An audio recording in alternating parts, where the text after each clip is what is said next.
കർത്താവിൻ്റെ കൃപയും ശക്തിയും അധികമായി അനുഭവിക്കാൻ നമുക്ക് ദൈവം തന്നിരിക്കുന്ന അനുവാദത്തിനായി ഞാൻ സ്തോത്രം ചെയ്യുന്നു. ജീവനുള്ള കർത്താവിൻ്റെ നാമത്തെ ഇന്ന് ഉയർത്തുവാൻ ദൈവം തന്ന ആയുസ്സിനായി, ആരോഗ്യത്തിനായി ദൈവത്തെ നന്ദി പറയുന്നു. നിങ്ങളെ എല്ലാവരെയും ശുശ്രൂഷകളിലേക്ക് സന്തോഷത്തോടെ ഞാൻ സ്വാഗതം ചെയ്യുന്നു. ദൈവത്തിൻ്റെ മഹത്വം നമ്മുടെ മധ്യത്തിലുണ്ട്, കർത്താവിൻ്റെ മഹത്വം നമ്മുടെ മധ്യത്തിലുണ്ട്. ആ പരിശുദ്ധ നാമം ഈ രാത്രിയിൽ ഈ സമയവും വാഴ്ത്തപ്പെടുമാറാകട്ടെ. നിങ്ങളെല്ലാവരെയും ഞാൻ വളരെ പ്രാധാന്യം അർഹിക്കുന്നൊരു ചിന്തയിലേക്ക് ക്ഷണിക്കുകയാണ്. വിശുദ്ധ ലൂക്കോസ് എഴുതിയ സുവിശേഷം 22-ാമത്തെ അധ്യായം 24 മുതൽ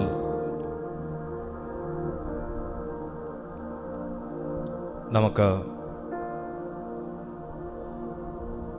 33 വരെയുള്ള തിരുവചനങ്ങൾ വായിക്കാം. 24 മുതൽ 33 വരെയുള്ള തിരുവചനങ്ങൾ വിശുദ്ധ ലൂക്കോസ് എഴുതിയ സുവിശേഷം 22-ാമത്തെ അധ്യായം. തങ്ങളുടെ കൂട്ടത്തിൽ ആരെയാകുന്നു വലിയവനായി എണ്ണേണ്ടത് എന്നതിനെ ചൊല്ലി ഒരു തർക്കവും അവരുടെ ഇടയിലുണ്ടായി. അവനോ അവരോട് പറഞ്ഞത്, ജാതികളുടെ രാജാക്കന്മാർ അവരിൽ കർത്തൃത്വം നടത്തുന്നു, അവരുടെ മേൽ അധികാരം നടത്തുന്നവരെ ഉപകാരികൾ എന്ന് പറയുന്നു. നിങ്ങളോ അങ്ങനെയല്ല. നിങ്ങളിൽ വലിയവൻ ഇളയവനെ പോലെയും നായകൻ ശുശ്രൂഷിക്കുന്നവനെ പോലെയും ആകട്ടെ. ആരാകുന്നു വലിയവൻ? ഭക്ഷണത്തിനിരിക്കുന്നവനോ ശുശ്രൂഷിക്കുന്നവനോ? ഭക്ഷണത്തിനിരിക്കുന്നവനല്ലയോ? ഞാനോ നിങ്ങളുടെ ഇടയിൽ ശുശ്രൂഷിക്കുന്നവനെ പോലെയാകുന്നു. നിങ്ങളാകുന്നു എൻ്റെ പരീക്ഷകളിൽ എന്നോടുകൂടെ നിലനിന്നവർ. നിങ്ങളൊന്ന് ശ്രദ്ധിക്കണം ഈ വാക്ക്. നിങ്ങളാകുന്നു എൻ്റെ പരീക്ഷകളിൽ എന്നോടുകൂടെ നിലനിന്നവർ. എൻ്റെ പിതാവ് എനിക്ക് രാജ്യം നിയമിച്ചു തന്നതുപോലെ ഞാൻ നിങ്ങൾക്കും നിയമിച്ചു തരുന്നു. നിങ്ങൾ എൻ്റെ രാജ്യത്തിൽ എൻ്റെ മേശയെങ്കിൽ നിന്ന് തിന്നു കുടിക്കുകയും സിംഹാസനങ്ങളിൽ ഇരുന്ന് ഇസ്രായേൽ ഗോത്രം 12 ന്യായം വിധിക്കുകയും ചെയ്യും. ശിമോനെ, ശിമോനെ, സാത്താൻ നിങ്ങളെ കോതമ്പ് പോലെ പാറ്റേണ്ടതിന് കൽപ്പന ചോദിച്ചു. ഞാനോ നിന്റെ വിശ്വാസം പോയി പോകാതിരിപ്പാൻ നിനക്ക് വേണ്ടി അപേക്ഷിച്ചു. എന്നാൽ നീ ഒരു സമയം തിരിഞ്ഞു വന്ന ശേഷം നിന്റെ സഹോദരന്മാരെ ഉറപ്പിച്ചുകൊള്ളുക. അവൻ അവനോട്, കർത്താവേ, ഞാൻ നിന്നോടുകൂടെ തടവിലാകുവാനും മരിപ്പാനും ഒരുങ്ങിയിരിക്കുന്നു എന്ന് പറഞ്ഞു. പത്രോസ് ഒരു ഒരുക്കത്തെക്കുറിച്ച് യേശുവിനോട് പ്രോമിസ് ചെയ്യാണ്. പത്രോസ് പ്രിപ്പയർ ആയിരിക്കുന്ന, പത്രോസ് ഓൾറെഡി പ്ലാൻ ചെയ്തിരിക്കുന്ന, പത്രോസ് ഓൾറെഡി ഡിസൈഡ് ചെയ്തിരിക്കുന്ന ഒരു കാര്യത്തെക്കുറിച്ച് യേശുവിനെ പ്രോമിസ് ചെയ്യുകയാണ്. എന്താണ് ആ പ്രോമിസ്? ഞാൻ അങ്ങയോടുകൂടെ തടവിലാകാനും മരിപ്പാനും പോലും ഒരുങ്ങി ഇരിക്കുന്നു. ഒരുക്കമുള്ളവനെ ദൈവത്തിന് ഇഷ്ടമാണ്. ഒരുക്കമുള്ളവനെ ദൈവം സ്നേഹിക്കുന്നു. ഒരു മനുഷ്യൻ്റെ ഒരുക്കം ദൈവത്തിൻ്റെ ആഗ്രഹമാണ്. ഒരു മനുഷ്യൻ്റെ ഒരുക്കം എന്തിനൊക്കെ വേണ്ടിയെന്ന് അവിടുന്ന് വീക്ഷിക്കുന്നു. യേശുവിന് ഏറ്റവും ഇഷ്ടപ്പെട്ട ഒരു വർത്തമാനമാണ് പത്രോസ് യേശുവിനോട് പറഞ്ഞത്. ഞാൻ അങ്ങയോടുകൂടെ മീൻസ് ഞാൻ അങ്ങേക്ക് വേണ്ടി എന്തും ചെയ്യാൻ ഒരുങ്ങിയിരിക്കുന്നു. അങ്ങനെ അതിനെ ലളിതമായി പറയാമെങ്കിൽ യേശുവിന് ഏറ്റവും ഇഷ്ടപ്പെട്ടൊരു വാക്കാണ് എനിക്ക് വേണ്ടി എന്തും ചെയ്യുന്ന ഒരു മനുഷ്യനുണ്ടല്ലോ. എന്തുകൊണ്ട് യേശു ആ വാക്കിൽ സന്തോഷിക്കുമായിരുന്നു എന്ന് ചോദിച്ചാൽ, യേശു തന്നെ സാക്ഷ്യപ്പെടുത്തിയ ഒരു പദം തന്നെ നാം ഇപ്പോൾ വായിച്ചു വിട്ടതിൻ്റെ കൂട്ടത്തിലുണ്ട്. 29-ാമത്തെ വാക്യം നാം ഇപ്പോൾ വായിച്ചു പോയതാണ്. 28-ാമത്തെ വാക്യം നമ്മളിപ്പോൾ വായിച്ചു പോയതാണ്. നിങ്ങളാകുന്നു എൻ്റെ പരീക്ഷകളിൽ എന്നോടുകൂടെ നിലനിന്നവർ. യേശുവിൻ്റെ പരീക്ഷകളോടുകൂടെ എല്ലാവരും നിലനിന്നില്ല. കർത്താവിൻ്റെ ശിഷ്യന്മാർ യേശുവിനോടുകൂടെ നിലനിന്നു. എല്ലാ ശിഷ്യന്മാരും യേശുവിനോടുകൂടെ നിലനിന്നില്ല. എന്നാൽ സെലക്റ്റീവായിട്ടുള്ള 11 പേർ യേശുവിനോടുകൂടെ നിലനിന്നു. നിലനിന്നവരെ യേശു ഓർത്തു. യേശു അത് പറയാൻ ഒരവസരം വന്നപ്പോൾ അവരോട് കൂടെ അത് സാക്ഷ്യമായി പറഞ്ഞു. ഞാൻ ദൈവാത്മ നിയോഗത്താൽ ഞാൻ ഈ മീറ്റിങ്ങിൽ അറ്റൻഡ് ചെയ്യുന്ന ദൈവമക്കളോട് ഞാൻ പറയുന്നു, കർത്താവ് എന്നെ ഇതുവരെയും ആരുടെ മുമ്പിലും സാക്ഷിയാക്കിയില്ലല്ലോ എന്നും, കർത്താവ് എന്നെ ഇതുവരെയും തൻ്റെ നാമമഹത്വത്തിനായി ഉപയോഗിച്ചില്ലല്ലോ എന്നും, എടുത്തില്ലല്ലോ എന്നും, എൻ്റെ പേര് ദൈവം ആരുടെ മുമ്പിലും ആദരവിനായി കൊണ്ടുവന്നില്ലല്ലോ എന്നും, ഞാൻ ചെയ്ത പ്രവൃത്തികളെക്കുറിച്ചും എൻ്റെ ഭാഗത്തെക്കുറിച്ചും കർത്താവ് ഇതുവരെയും ഒരു മനുഷ്യൻ്റെയും മുമ്പിൽ വെളിപ്പെടുത്തിയില്ലല്ലോ എന്നൊക്കെ നിങ്ങൾ ഒരുപക്ഷെ ചിന്തിക്കുകയും ആകുലപ്പെടുകയും നിരാശപ്പെടുകയും ചിന്തിച്ചിരിക്കുകയും ഒക്കെ ചെയ്യുകയാണെങ്കിൽ, യേശു ഈ സെക്കൻഡിൽ ഇവിടെ സാക്ഷ്യം പറയുന്നത് മറ്റെവിടെയും നമുക്ക് കാണാൻ പറ്റത്തില്ല. എവിടെയും യേശു തൻ്റെ ശിഷ്യന്മാരെ കുറിച്ച് ഇതുപോലെ സാക്ഷ്യം പറഞ്ഞത് കാണാൻ പറ്റത്തില്ല. നിലനിന്ന ഒരു കൂട്ടത്തെ കർത്താവ് വിശുദ്ധ ബൈബിളിനകത്ത് രേഖപ്പെടുത്തിയിട്ടുണ്ടെങ്കിൽ, വിശുദ്ധ ബൈബിളിൽ അത് ഉദ്ധരിച്ചിട്ടുണ്ടെങ്കിൽ, കർത്താവിൻ്റെ വായിൽ നിന്നൊരു സാക്ഷ്യം വന്നു എന്നുണ്ടെങ്കിൽ, നല്ലവനും വിശ്വസ്തനുമായ ദാസനെ എന്ന ഒരു സാക്ഷ്യവും വിളിയും കേൾക്കാൻ കർത്താവിൻ്റെ ആത്മാവ് ഇതിനകത്ത് ചില വ്യക്തികളെ ഒരുക്കിക്കൊണ്ടിരിക്കുകയാണ്. ഒരുക്കമുള്ളവരെ എൻ്റെ ദൈവത്തിന് ഇഷ്ടമാണ്. ഒരുങ്ങിയവരെ അവൻ വേഗത്തിൽ പുറത്ത് വിളിക്കുന്ന ഒരു സന്ദർഭമുണ്ട്. ഈ മീറ്റിങ്ങിൽ ശുശ്രൂഷയ്ക്കായി ഒരുങ്ങിയവരുണ്ട്, ഒരുങ്ങിക്കൊണ്ടിരിക്കുന്നവരുണ്ട്. ദൈവവേലയ്ക്കായി ഒരുങ്ങുന്നവരുണ്ട്, ഒരുങ്ങിക്കൊണ്ടിരിക്കുന്നവരുണ്ട്. ഇൻ്റർവ്യൂവിനായി ഒരുങ്ങുന്നവരുണ്ട്, ഒരുങ്ങിയിരിക്കുന്നവരുണ്ട്. എക്സാമിനായി ഒരുങ്ങുന്നവരുണ്ട്, ഒരുങ്ങിയിരിക്കുന്നവരുണ്ട്. യാത്രകൾക്കായി ഒരുങ്ങുന്നവരുണ്ട്, ഒരുങ്ങിയിരിക്കുന്നവരുണ്ട്. അങ്ങനെ ഒരുങ്ങിയിരിക്കുന്ന ഒരു കൂട്ടത്തെ നിരാശപ്പെടുത്താതെ സാക്ഷ്യപ്പട്ടികയിൽ ചേർക്കുന്ന ഒരു ദൈവം, പരാജയപ്പെടാൻ അനുവദിക്കാതെ നിങ്ങൾക്ക് വേണ്ടി മധ്യസ്ഥത അണയ്ക്കുന്ന ഒരു മധ്യസ്ഥൻ ഉണ്ട് എന്ന് ഈ തിരുവെഴുത്തിനകത്ത് നിന്ന് തന്നെ നമുക്ക് എടുക്കാൻ പറ്റുന്ന ഭാഗങ്ങളാണ്. ഒരു ഭാഗത്തെ യേശു ശിഷ്യന്മാരെ കുറിച്ച് ശിഷ്യന്മാരോട് തന്നെ സാക്ഷ്യം പറയുന്നു. യേശുവിൽ നിന്നൊരു നല്ല വാക്ക് കേൾക്കുക, അത് ഏതൊരു മനുഷ്യൻ്റെയും ഒരു ജീവിതാഭിലാഷമാണ്. എൻ്റെ ഏറ്റവും വലിയ ആഗ്രഹം എന്നാന്ന് ചോദിച്ചാൽ, എന്നെക്കുറിച്ച് സാക്ഷ്യം പറയാൻ ഒത്തിരി മനുഷ്യർ എന്നെക്കുറിച്ച് നല്ലതും ചീത്തയും പറയുന്നുണ്ട്. നല്ലതും ചീത്ത എന്ന് പറഞ്ഞാൽ വേറെ ഒന്നുമല്ല,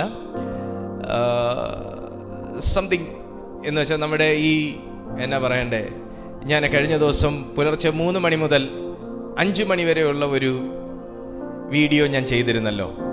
നിങ്ങളിൽ പലർക്കും അത് പ്രയോജനമായി. അപ്പോൾ 1-2 പേര് എന്നോട് വാട്സാപ്പിൽ ചോദിച്ചൊരു ചോദ്യമാണ്, അതെന്താ 3 മണിക്കും 5 മണിക്കും ഇടയിൽ പ്രാർത്ഥിച്ചാലേ ദൈവം കേൾക്കത്തുള്ളൂ എന്ന്, സംതിങ് അങ്ങനെ. അപ്പോൾ അതിനകത്ത് എന്താണ് ഞാൻ ഉദ്ദേശിച്ചത്, അല്ലെങ്കിൽ പരിശുദ്ധാത്മാവ് എന്താണ് തിരുവെഴുത്തിനകത്ത് രേഖപ്പെടുത്തിയിരിക്കുന്നതെന്ന് എല്ലാവർക്കും ഗ്രഹിക്കാൻ പറ്റണമെന്നില്ല. എന്തായാലും എൻ്റെ മിനിസ്ട്രി അത് കർത്താവ് എനിക്ക് റിവീൽ ചെയ്ത് തന്ന മിനിസ്ട്രിയാണ്. ദൈവം എനിക്ക് തരുന്ന റെവലേഷൻസ് ആണ് ഞാൻ പഠിപ്പിക്കുന്നത്. അപ്പോൾ ആരും അത് അങ്ങനെ തന്നെ അക്സെപ്റ്റ് ചെയ്യണം എന്നൊരു നിർബന്ധമൊന്നും എനിക്കില്ല. എന്നാൽ ആ വേർഡുകൾ, ആ ടീച്ചിങ്സ്, ആ റെവലേഷൻ നിങ്ങളെ സ്വാധീനിക്കുന്നുവെങ്കിൽ, എത്ര പേരാ എനിക്ക് നല്ല കമൻറ്റ് ഇട്ടേന്നറിയാവോ? പാസ്റ്റർ, ഞാൻ സ്റ്റാർട്ട് ചെയ്ത് കഴിഞ്ഞു, ഈ മെസ്സേജ് ഞങ്ങൾക്ക് വളരെ ഒരു ഉന്മേഷം പകരുന്നു, ഞാൻ ഇന്ന് മുതൽ 3 മണിക്ക് പ്രാർത്ഥിക്കാൻ സ്റ്റാർട്ട് ചെയ്തു, ഞാൻ പണ്ട് പ്രാർത്ഥിച്ചുകൊണ്ടിരുന്നതാണ്. എത്ര പേരെ നല്ല കമൻറ്റ്. വളരെ ചുരുക്കം പേർ മാത്രമാണ് അതിന് ആ സമയത്ത് എന്താ പ്രാർത്ഥിക്കാൻ ഇത്ര പ്രത്യേകത, ഏത് സമയത്ത് വേണമെങ്കിലും പ്രാർത്ഥിക്കാൻ എന്നൊക്കെ പറഞ്ഞ് ലീവ് ഇറ്റ്. ഞാൻ അതിനൊന്നും കമൻറ്റ് ചെയ്യാൻ, എനിക്കിവിടെ അല്ലാതെ തന്നെ കമൻറ്റിന് ഇടാൻ, എനിക്ക് കമൻറ്റിന് റെസ്പോണ്ട് ചെയ്യാൻ നേരമില്ല. അപ്പോൾ അങ്ങനെയുള്ള, അതാ ഞാൻ ആ ചീത്താന്ന് ഉദ്ദേശിച്ചാൽ അത് വേറെ കാര്യമൊന്നും അല്ല. നല്ലതും ചീത്തയും പറയുന്നവർ എന്തായാലും സമൂഹത്തിലുണ്ട്. വിമർശനങ്ങളെ നമ്മൾ നല്ല ബുദ്ധിയോടെ സ്വീകരിക്കുന്നത് വളർച്ചയ്ക്ക് ഉതകുമെങ്കിൽ ഞാൻ അതിനെ വെൽക്കം ചെയ്യുന്നു. ദൈവം നമ്മെ സഹായിക്കട്ടെ. അപ്പോൾ തന്നെ യേശുവിൽ നിന്നൊരു നല്ല ഒരു സാക്ഷ്യം കേൾക്കുക എന്നുള്ളത് ഏതൊരു മനുഷ്യൻ്റെ ആഗ്രഹമാണ്. എൻ്റെ ഏറ്റവും വലിയൊരു ആഗ്രഹം ആണ് കർത്താവിൽ നിന്നൊരു നല്ല സാക്ഷ്യം പ്രാപിക്കുക. ഞാൻ ഇനി ഈ മെസ്സേജിൻ്റെ വളരെ കോറായിട്ടുള്ള ഭാഗത്തേക്ക് ഞാൻ നിങ്ങളെ കൊണ്ടുപോവാണ്. കർത്താവിൽ നിന്നൊരു നല്ല സാക്ഷ്യം പ്രാപിക്കുക. യേശു നിലനിന്നവരുടെ കൂട്ടത്തിൽ പത്രോസിനെ എണ്ണി. നിലനിന്നവരുടെ കൂട്ടത്തിൽ പത്രോസിനെ എണ്ണി. അടുത്തൊരു വാക്ക് യേശു ആശങ്കയോടെ പങ്കുവെക്കുന്നത് നമുക്ക് കാണാം. കേൾക്കണേ. യേശു നിലനിന്നവരുടെ കൂട്ടത്തിൽ പത്രോസിനെ എണ്ണി. കാരണം യേശു പറഞ്ഞു, നിങ്ങളായിരുന്നു എൻ്റെ കഷ്ടങ്ങളിൽ എന്നോടുകൂടെ നിലനിന്നവർ. ഏതൊരു ദൈവ പൈതലിനൊരു കഷ്ടം വന്നാലും ഏതൊരു ദൈവദാസന് ഒരു കഷ്ടം വന്നാലും, ഒരു സഭയിൽ ഒരു വിശ്വാസിക്ക് കഷ്ടം വന്നാലും ചേർന്ന് നിൽക്കുന്നവരായിരിക്കണം. ആദായം കൊള്ളുന്നവർ മാത്രമാകാതെ ആകാത്ത സമയങ്ങളിൽ ചേർന്ന് നിൽക്കുന്ന ഒരു കൂട്ടത്തെ കർത്താവ് സാക്ഷ്യപ്പെടുത്തിയിട്ടുണ്ട്. വിശുദ്ധ ബൈബിളിൽ കർത്താവ് സാക്ഷ്യപ്പെടുത്തിയിട്ടുണ്ട്. നിങ്ങളാകുന്നു എൻ്റെ കഷ്ടങ്ങളിൽ എന്നോടുകൂടെ നിലനിന്നവർ. കഷ്ടങ്ങളിലാണ് പലരും വിട്ടേച്ചു പോകുന്നത്. കണ്ണുനീരിൻ്റെ അനുഭവത്തിലാണ് പലരും ഓടി അകലുന്നത്. കഷ്ടത്തിൻ്റെ അനുഭവത്തിലാണ് പലരും മടുത്തു വിട്ടേച്ചു പോകുന്നത്. കഷ്ടത്തിൻ്റെ അനുഭവത്തിലാണ് പലരും വീണ്ടും റീതിങ്ക് ചെയ്ത് അവരാകെ മൊത്തം ഒരു വല്ലാത്ത ഡിസിഷനിലെത്തി മൊത്തത്തിൽ ഉപേക്ഷിച്ചു പോകുന്നത്. കഷ്ടത്തിലാണ് അവർക്ക് മനുഷ്യർക്ക് അവിശ്വാസം ഉണ്ടാകുന്നത്. എന്നാൽ യേശു സാക്ഷ്യപ്പെടുത്തി, നിങ്ങളാകുന്നു എൻ്റെ പരീക്ഷകളിൽ എന്നോടുകൂടെ നിലനിന്നവർ. പരീക്ഷ, കഷ്ടം, എൻ്റെ പരീക്ഷകളിൽ എന്നോടുകൂടെ നിലനിന്നവർ. ഏതൊരു ദൈവ പൈതലിനും ജീവിതത്തിൽ പരീക്ഷയുടെ ഒരു അനുഭവമുണ്ട്. ഒരു ദൈവദാസനും ഉണ്ട്, ദൈവദാസിക്കും ഉണ്ട്, ഒരു സഭ വിശ്വാസികൾക്കും ഉണ്ട്, അത് ശുശ്രൂഷ നിൽക്കുന്നവർക്കും ഉണ്ട്, അല്ലാത്തവർക്കും ഉണ്ട്, പ്രാർത്ഥിക്കുന്നവർക്കും ഉണ്ട്. എല്ലാവർക്കും പരീക്ഷയുടെ അനുഭവങ്ങളുണ്ട്. ഈ പരീക്ഷയ്ക്കകത്ത് ദൈവം ആഗ്രഹിക്കുന്ന ഒരു കാര്യം, നിലനിന്നവരെ എൻ്റെ ദൈവം കരങ്ങളിൽ എടുക്കണമെന്നുള്ളതാണ്. ദൈവത്തിൻ്റെ ആഗ്രഹം നിലനിൽക്കുന്നവരെ കർത്താവ് ഹൈലൈറ്റ് ചെയ്യണം എന്നുള്ളതാണ്. നിലനിൽക്കുന്നവരെ ഹൈലൈറ്റ് ചെയ്യണം. ഞാൻ ആത്മാവിൽ ഒരു ദൈവശബ്ദം താങ്കളെ അറിയിക്കാം. ഒത്തിരി പരീക്ഷകളുടെ അനുഭവത്തിലൂടെ ആയിരിക്കും ഈ സെക്കൻഡിൽ കടന്നു പോയിക്കൊണ്ടിരിക്കുന്നത്, ഈ ദിവസങ്ങളിൽ കടന്നു പോയിക്കൊണ്ടിരിക്കുന്നത്. ഒത്തിരി കഷ്ടത്തിനകത്തുകൂടെ ആയിരിക്കാം താങ്കൾ കടന്നുപോയിക്കൊണ്ടിരിക്കുന്നത്. പക്ഷേ ആരെയൊക്കെയോ എൻ്റെ ദൈവം ഫിൽട്ടർ ചെയ്ത് എടുത്തോണ്ടിരിക്കുക. യേശുവിൻ്റെ നാമത്തിൽ നിങ്ങളെ ദൈവം ഫിൽട്ടർ ചെയ്യുന്നുണ്ടെങ്കിൽ നിങ്ങളെ ഹൈലൈറ്റ് ചെയ്യാൻ വേണ്ടി ദൈവം ആഗ്രഹിക്കുന്നുണ്ട് തന്നെയാണ്. ഒരുപാട് കഷ്ടങ്ങൾക്കകത്തുകൂടെയാണ് എന്നെ ദൈവം പഠിപ്പിക്കുന്നതും പഠിപ്പിച്ചുകൊണ്ടിരിക്കുന്നതും. ഞാൻ പഠിച്ചു തീർന്നിട്ടൊന്നുമില്ല, പഠിച്ചു തീരാനായിട്ട് ആഗ്രഹിക്കുന്നുമില്ല. എനിക്ക് ഓരോ ദിവസവും പുതിയ കാര്യങ്ങൾ ദൈവത്തിങ്കിൽ നിന്ന് പ്രാപിക്കാനും പഠിക്കാനും ആഗ്രഹിക്കുന്ന ഒരു മനുഷ്യനാണ്. അവസാനം വരെയും എൻ്റെ ആഗ്രഹം അത് തന്നെ ആയിരിക്കണം. പുതിയ കാര്യങ്ങൾ. ഒരു ദൈവം ഈ ലോകത്തിൽ ആരുമില്ല, ഉണ്ടാകത്തുമില്ല. ബൈബിൾ പഠിച്ചു തീർന്നവരുണ്ടാകത്തില്ല, ബൈബിൾ വായിച്ചു തീർന്നവരുണ്ടാകത്തില്ല, ബൈബിളിനകത്തുള്ള വെളിപ്പാടുകൾ പൂർണ്ണമായിട്ട് കിട്ടി തീർന്നവരുണ്ടാകത്തില്ല. എല്ലാ ദൈവമക്കളും കണ്ടുകൊണ്ടിരിക്കുന്നവരെല്ലാവരും ഇതിനകത്ത് പെടുന്നവരാ. നിങ്ങൾക്ക് ദൈവവചനം പഠിക്കാൻ ആഗ്രഹം ഉണ്ടെങ്കിൽ ഞാൻ ഇപ്പോഴേ പറയാം, 5 വർഷത്തെ കോഴ്സെന്നോ 10 വർഷത്തെ കോഴ്സെന്നോ പറഞ്ഞ് കയറണ്ട. ഇത് ലൈഫ് ലോങ് കോഴ്സാണ്. അത് ഏറ്റവും വലിയ ബ്ലെസ്സിങ് ആണ്. കർത്താവ് പറയുകയാണ്, എൻ്റെ പരീക്ഷകളിൽ എന്നോടുകൂടെ നിലനിന്നവർ നിങ്ങളാണ്. ക്രിസ്തീയ ജീവിതത്തിനകത്ത് പരീക്ഷകൾ വരുമ്പോൾ നിലനിൽക്കുന്നവരെ ദൈവം നോക്കുന്നു. എന്തിനാ? സാക്ഷികളാക്കി ഉയർത്താനാ. നിങ്ങൾ സാക്ഷികളാകും.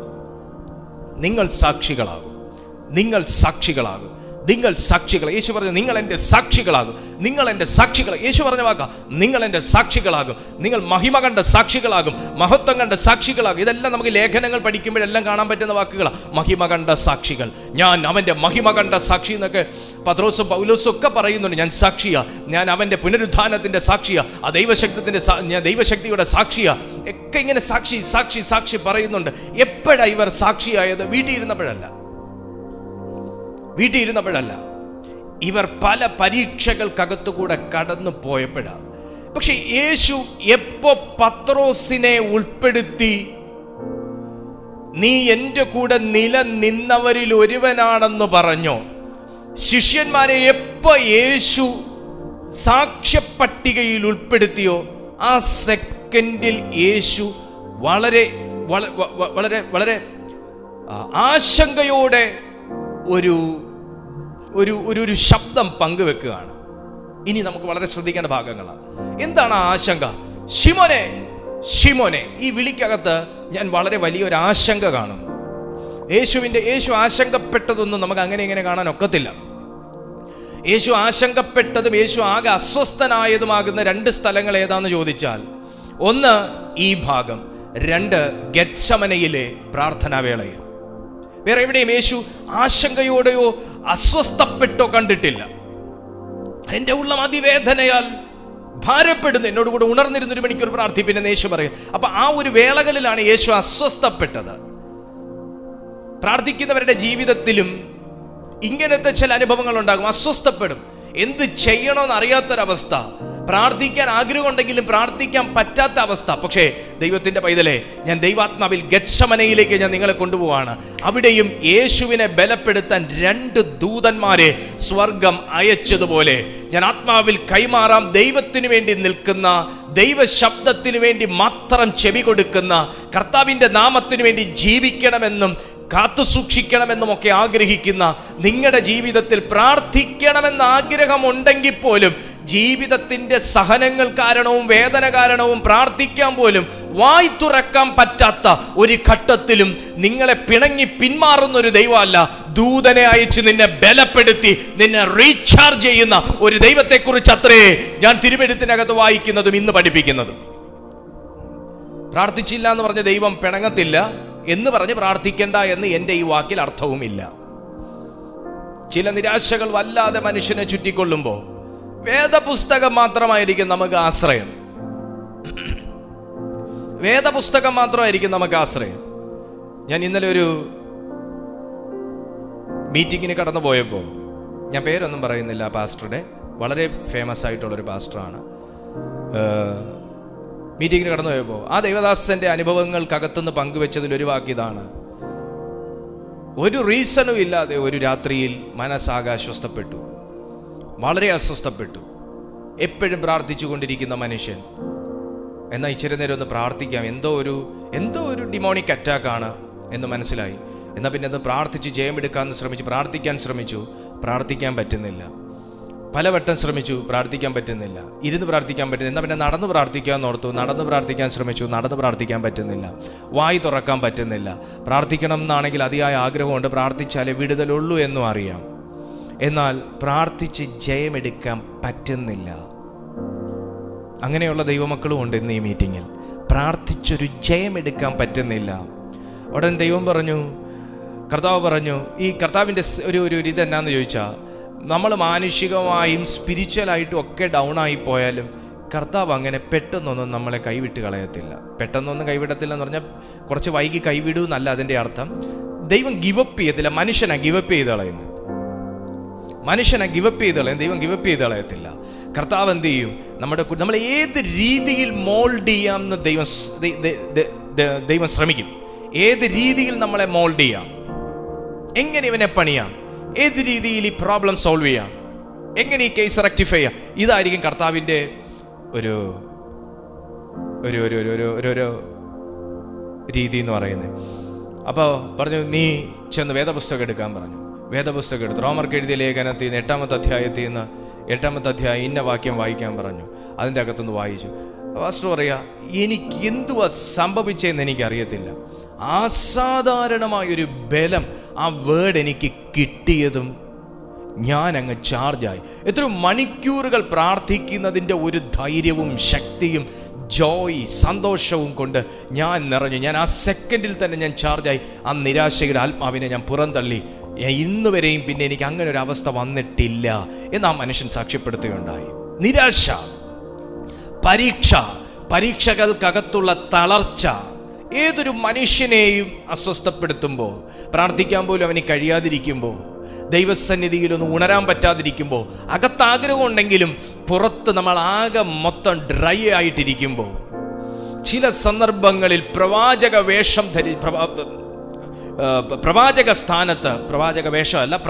സ്ഥാനത്ത് ഈ പുസ്തകം നമ്മുടെ ജീവിതത്തിൽ വളരെ വലിയ സ്വാധീനം ചെലുത്താറുണ്ട്. ശരിയല്ലേ?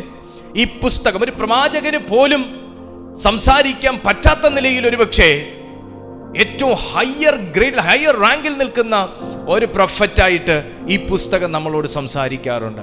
ആ ആത്മീയ ബലം അനുഭവിച്ച ദൈവമക്കളെ ഓർത്ത് ഞാൻ എൻ്റെ കർത്താവിനെ സ്തുതിക്കുന്നു. ഇവിടെയും പരീക്ഷകളെ കുറിച്ച് യേശു പറയുമ്പോൾ, യേശു പത്രോസ് അടക്കമുള്ള ശിഷ്യന്മാരെ കുറിച്ച് സാക്ഷ്യം പറഞ്ഞു. നിങ്ങളാകുന്നു എൻ്റെ പരീക്ഷകളിൽ എന്നോട് കൂടെ നിലനിർന്നത്. തൊട്ടടുത്ത സമയം യേശുവിൻ്റെ സാക്ഷ്യത്തെ മാറ്റണം. ശ്രദ്ധിച്ചു കേട്ടോ, യേശുവിൻ്റെ സാക്ഷ്യത്തെ മാറ്റണം എന്ന ഒരു അജണ്ടയോടെ, ഒരു തീരുമാനത്തോടെ, മനുഷ്യരെ എന്നും അസൂയയോടെ മാത്രം നോക്കുന്ന, മനുഷ്യരുടെ നാശം മാത്രം കൊതിക്കുന്ന സാത്താൻ എന്ന ദുരാത്മാവ് യേശുവിനോട് കൽപ്പന ചോദിക്കുകയാണ്, എനിക്ക് പത്രോസിനെ പാറ്റണം, എനിക്ക് പത്രോസിനെ എന്താ ഇതിൽ നിന്ന് മനസ്സിലാക്കേണ്ടത്? യേശുവിനോട് കൂടെ നിലനിന്നവരെ യേശു ഇൻവിസിബിളി കവർ ചെയ്തിരുന്നു.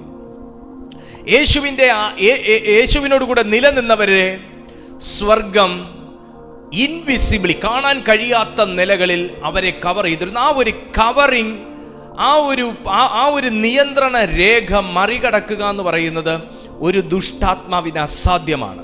ഇത് നിങ്ങൾ ഈ വാക്കുകളിലെല്ലാം നിങ്ങൾ എടുത്തോണം. ഇതിനകത്തുള്ള ആ സാരാംശത്തെ നിങ്ങൾ എടുക്കണം. ഞാൻ നിങ്ങളോട് സംസാരിക്കുമ്പോൾ എനിക്കെതിരെ അതിശക്തമായ ബാറ്റിൽ പുറത്തുണ്ട് എന്ന് എനിക്ക് നന്നായിട്ടറിയാം. പ്രത്യേകിച്ച് ഞാൻ ദൈവത്തിൻ്റെ തിരുവെഴുത്തിൽ നിന്ന് സംസാരിക്കുമ്പോൾ ഏതൊരു ദൈവമക്കളെ കുറിച്ചാണോ ദൈവത്തിന് സാക്ഷ്യമുള്ളത്, നിങ്ങൾ പ്രാർത്ഥിക്കുന്ന ഒരാളാണെന്നുള്ളത് ഒരു സാക്ഷ്യം എൻ്റെ ദൈവത്തിനുണ്ടെങ്കിൽ, നിങ്ങൾ നല്ല കാര്യങ്ങൾ ചെയ്യുന്ന ഒരു വ്യക്തിയാണെന്നുള്ളൊരു സാക്ഷ്യം എൻ്റെ ദൈവത്തിനുണ്ടെങ്കിൽ, നിങ്ങളൊരു സൽക്കർമ്മിയാണെന്നുള്ളൊരു സാക്ഷ്യം ദൈവത്തിനുണ്ടെങ്കിൽ, നിങ്ങൾ 10 പേർക്ക് പ്രയോജനപ്പെടുന്നവരാണെന്നുള്ളൊരു സാക്ഷ്യം ദൈവത്തിനുണ്ടെങ്കിൽ, നിങ്ങളൊരു നല്ല വ്യക്തിത്വമാണ്, നല്ലൊരു മനുഷ്യനാണെന്നുള്ളൊരു സാക്ഷ്യം ദൈവത്തിനുണ്ടെങ്കിൽ, നിങ്ങളുടെ കുടുംബം പ്രാർത്ഥനയുള്ളൊരു കുടുംബമാണ്, ദൈവകൃപയുള്ളൊരു കുടുംബമാണ്, നല്ല സന്താനങ്ങളുള്ള കുടുംബമാണെന്നും ഒക്കെ ഒരു സാക്ഷ്യം ദൈവത്തിനുണ്ടെങ്കിൽ, ഈ സാക്ഷി ദൈവിക സാക്ഷ്യത്തിന് നേരെ ഭയങ്കര സാത്താനിക് അറ്റാക്ക് ഉണ്ടാവും. ദൈവം എനിക്ക് വിധിച്ചു വെച്ചിരിക്കുന്ന, ദൈവം എനിക്ക് പതിച്ചു തന്നിരിക്കുന്ന ഒരു പേരിന്റെ നേരെ സാത്താനൊരു ഭയങ്കര ഡിമോണിക് അറ്റാക്ക് ഉണ്ടാവും. അവനിൽ നിന്നൊരു അറ്റാക്ക് ഉണ്ടാവും. നമ്മുടെ ഈ മുടിയും താടിയും ഒന്നും കണ്ടിട്ടല്ല സാത്താൻ ആകെ ഇളകുന്നേ, മനസ്സിലാക്കണേ. നമ്മുടെ ഈ മുടിയും താടിയും ഒന്നും കണ്ടിട്ടല്ല സാത്താൻ ഇളകുന്നേ. അതുകൊണ്ട് നമ്മൾ അതൊക്കെ എടുത്ത് കളഞ്ഞെന്ന് പറഞ്ഞിട്ട് സാത്താൻ നമ്മളെ വിട്ട് മാറാനും പോണില്ല. എന്താ അവന്റെ പ്രശ്നം എന്നാന്നറിയാവോ? അവന്റെ പ്രശ്നം ദൈവം എന്താണോ എന്നെക്കുറിച്ച് നല്ലത് പറയുന്നത്, ഇതാ അവന്റെ പ്രശ്നം. അതുവരെ സാത്താന് യേശുവിനോട് കൽപ്പന ചോദിക്കണ്ട, പത്രോസിനെ നോട്ടയിടണ്ട, ഒന്നും വേണ്ട. പക്ഷേ എപ്പോ യേശു ഒരു നല്ല വാക്ക് ശിഷ്യന്മാരെ കുറിച്ച് പറഞ്ഞു, അന്നേരം തന്നെ അതിന്റെ തലപ്പത്ത് വെക്കാൻ കർത്താവ് കണ്ടിരിക്കുന്നവനെ തന്നെ പൊക്കാൻ നോക്കുക. നിങ്ങളുടെ ഫാമിലിയിൽ ഏറ്റവും നന്നായിട്ട് ദൈവത്തിന് പ്രയോജനപ്പെടുന്നവനിലേക്കാണ് സാത്താൻ ആദ്യത്തെ ദൃഷ്ടി വയ്ക്കുക.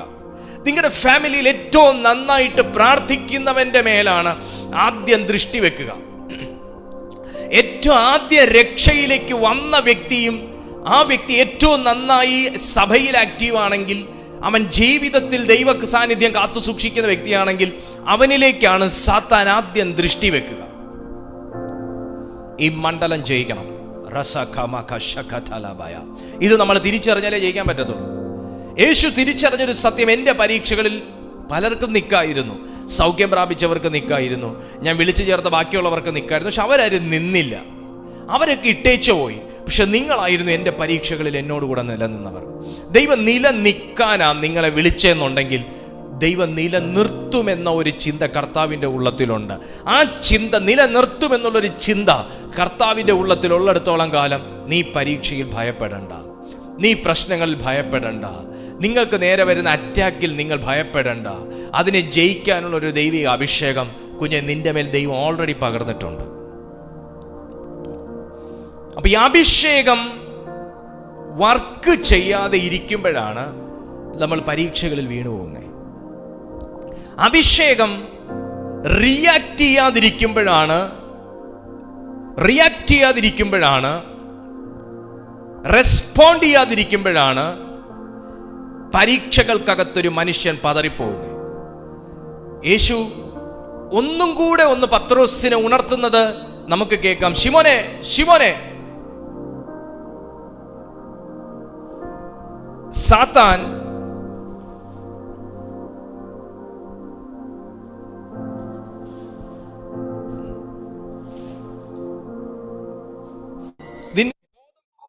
േണ്ടതിന് എന്നോട് കൽപ്പന ചോദിച്ചു. ഞാനോ നിന്റെ വിശ്വാസം പോയി പോകാതിരിപ്പാൻ നിനക്ക് വേണ്ടി അപേക്ഷിച്ചു. നിന്റെ വിശ്വാസം പോയി പോകാൻ, നിങ്ങളെ ഒന്ന് ശ്രദ്ധിച്ചേ. സാത്താൻ ഗോതമ്പ് പോലെ പാറ്റാൻ യേശുവിനോട് അപേക്ഷ ചോദിച്ചപ്പോൾ യേശു പ്രാർത്ഥിച്ചത്, കർത്താവേ, ഇവനെ ഗോതമ്പ് പോലെ പാറ്റാൻ നീ അനുവദിക്കരുതേ, ദൂതന്മാരെ നീ അവന് കാവലാക്കണമേ, ആ ശത്രുവിനെ തകർക്കാനുള്ളൊരു അധികാരം നീ ഇവന് കൊടുക്കണം. ഇതൊന്നും അല്ല യേശു പ്രാർത്ഥിച്ചത്. യേശു പ്രാർത്ഥിച്ചത് ഫെയ്ത്ത് കോൺക്രീറ്റ് ആയിട്ട് ഇരിക്കാനൊരു കൃപ കൊടുക്കണമെന്ന്. ദൈവപൈതലേ, നമുക്കൊരു രോഗിക്ക് വേണ്ടി പ്രാർത്ഥിക്കുമ്പോൾ ആ രോഗിയിലൊരു ഹീലിംഗ് നടക്കണമെങ്കിലും, നമ്മളൊരു വിഷയത്തിന് വേണ്ടി പ്രാർത്ഥിക്കുമ്പോൾ ആ വിഷയത്തിലൊരു നീക്കുപോക്ക് ഉണ്ടാകണമെങ്കിലും, സാത്താനിയ അറ്റാക്കിൽ നിന്ന് നമുക്ക് രക്ഷ നേടണമെങ്കിലും എല്ലാം പ്രാർത്ഥന വാചകങ്ങൾ എത്ര സമയം നമ്മൾ ഉരുവിടുന്നു എന്നതിനനുസരിച്ചല്ല, എത്ര സമയം ഫെയ്ത്തിനകത്ത് കണക്റ്റായിട്ട് നമ്മൾ പ്രാർത്ഥിച്ചു എന്നുള്ളതില്ല.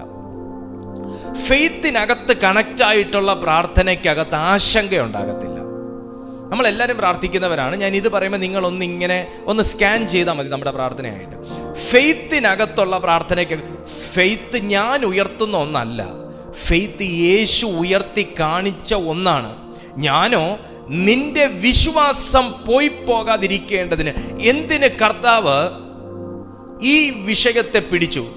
നമ്മളെപ്പോഴും പ്രശ്നങ്ങളുടെ മേൽ കണ്ണുവെക്കുന്നവരും യേശു എപ്പോഴും പ്രശ്നത്തിൻ്റെ റൂട്ടിൽ കണ്ണുവെക്കുന്ന ഒരു വ്യക്തിയുമാണ്. ഒന്നുകൂടെ പറയാം, നമ്മളെപ്പോഴും തിരമാലകളുടെ മേലും കാറ്റിൻ്റെ മേലും കണ്ണുവെക്കുന്നവരും യേശു എപ്പോഴും കാറ്റിൻ്റെയും തിരമാലയുടെയും റൂട്ടിൻ്റെ മേൽ കണ്ണുവെക്കുന്ന വ്യക്തിയുമാണ്. നമ്മളെപ്പോഴും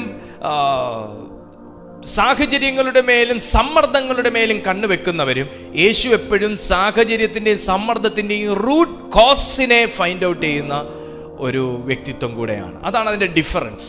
അതുകൊണ്ടാണ് യേശു എനിക്കവനെ പാറ്റണമെന്ന് പറഞ്ഞപ്പോൾ യേശു ഫെയ്ത്തിലെ തൊട്ടെ, ഞാൻ ഗോതമ്പ് പോലെ പാറ്റേണ്ടതിന് എന്ന് പറഞ്ഞാൽ അവനെ തെറിപ്പിച്ച് കളയേണ്ടതിന്.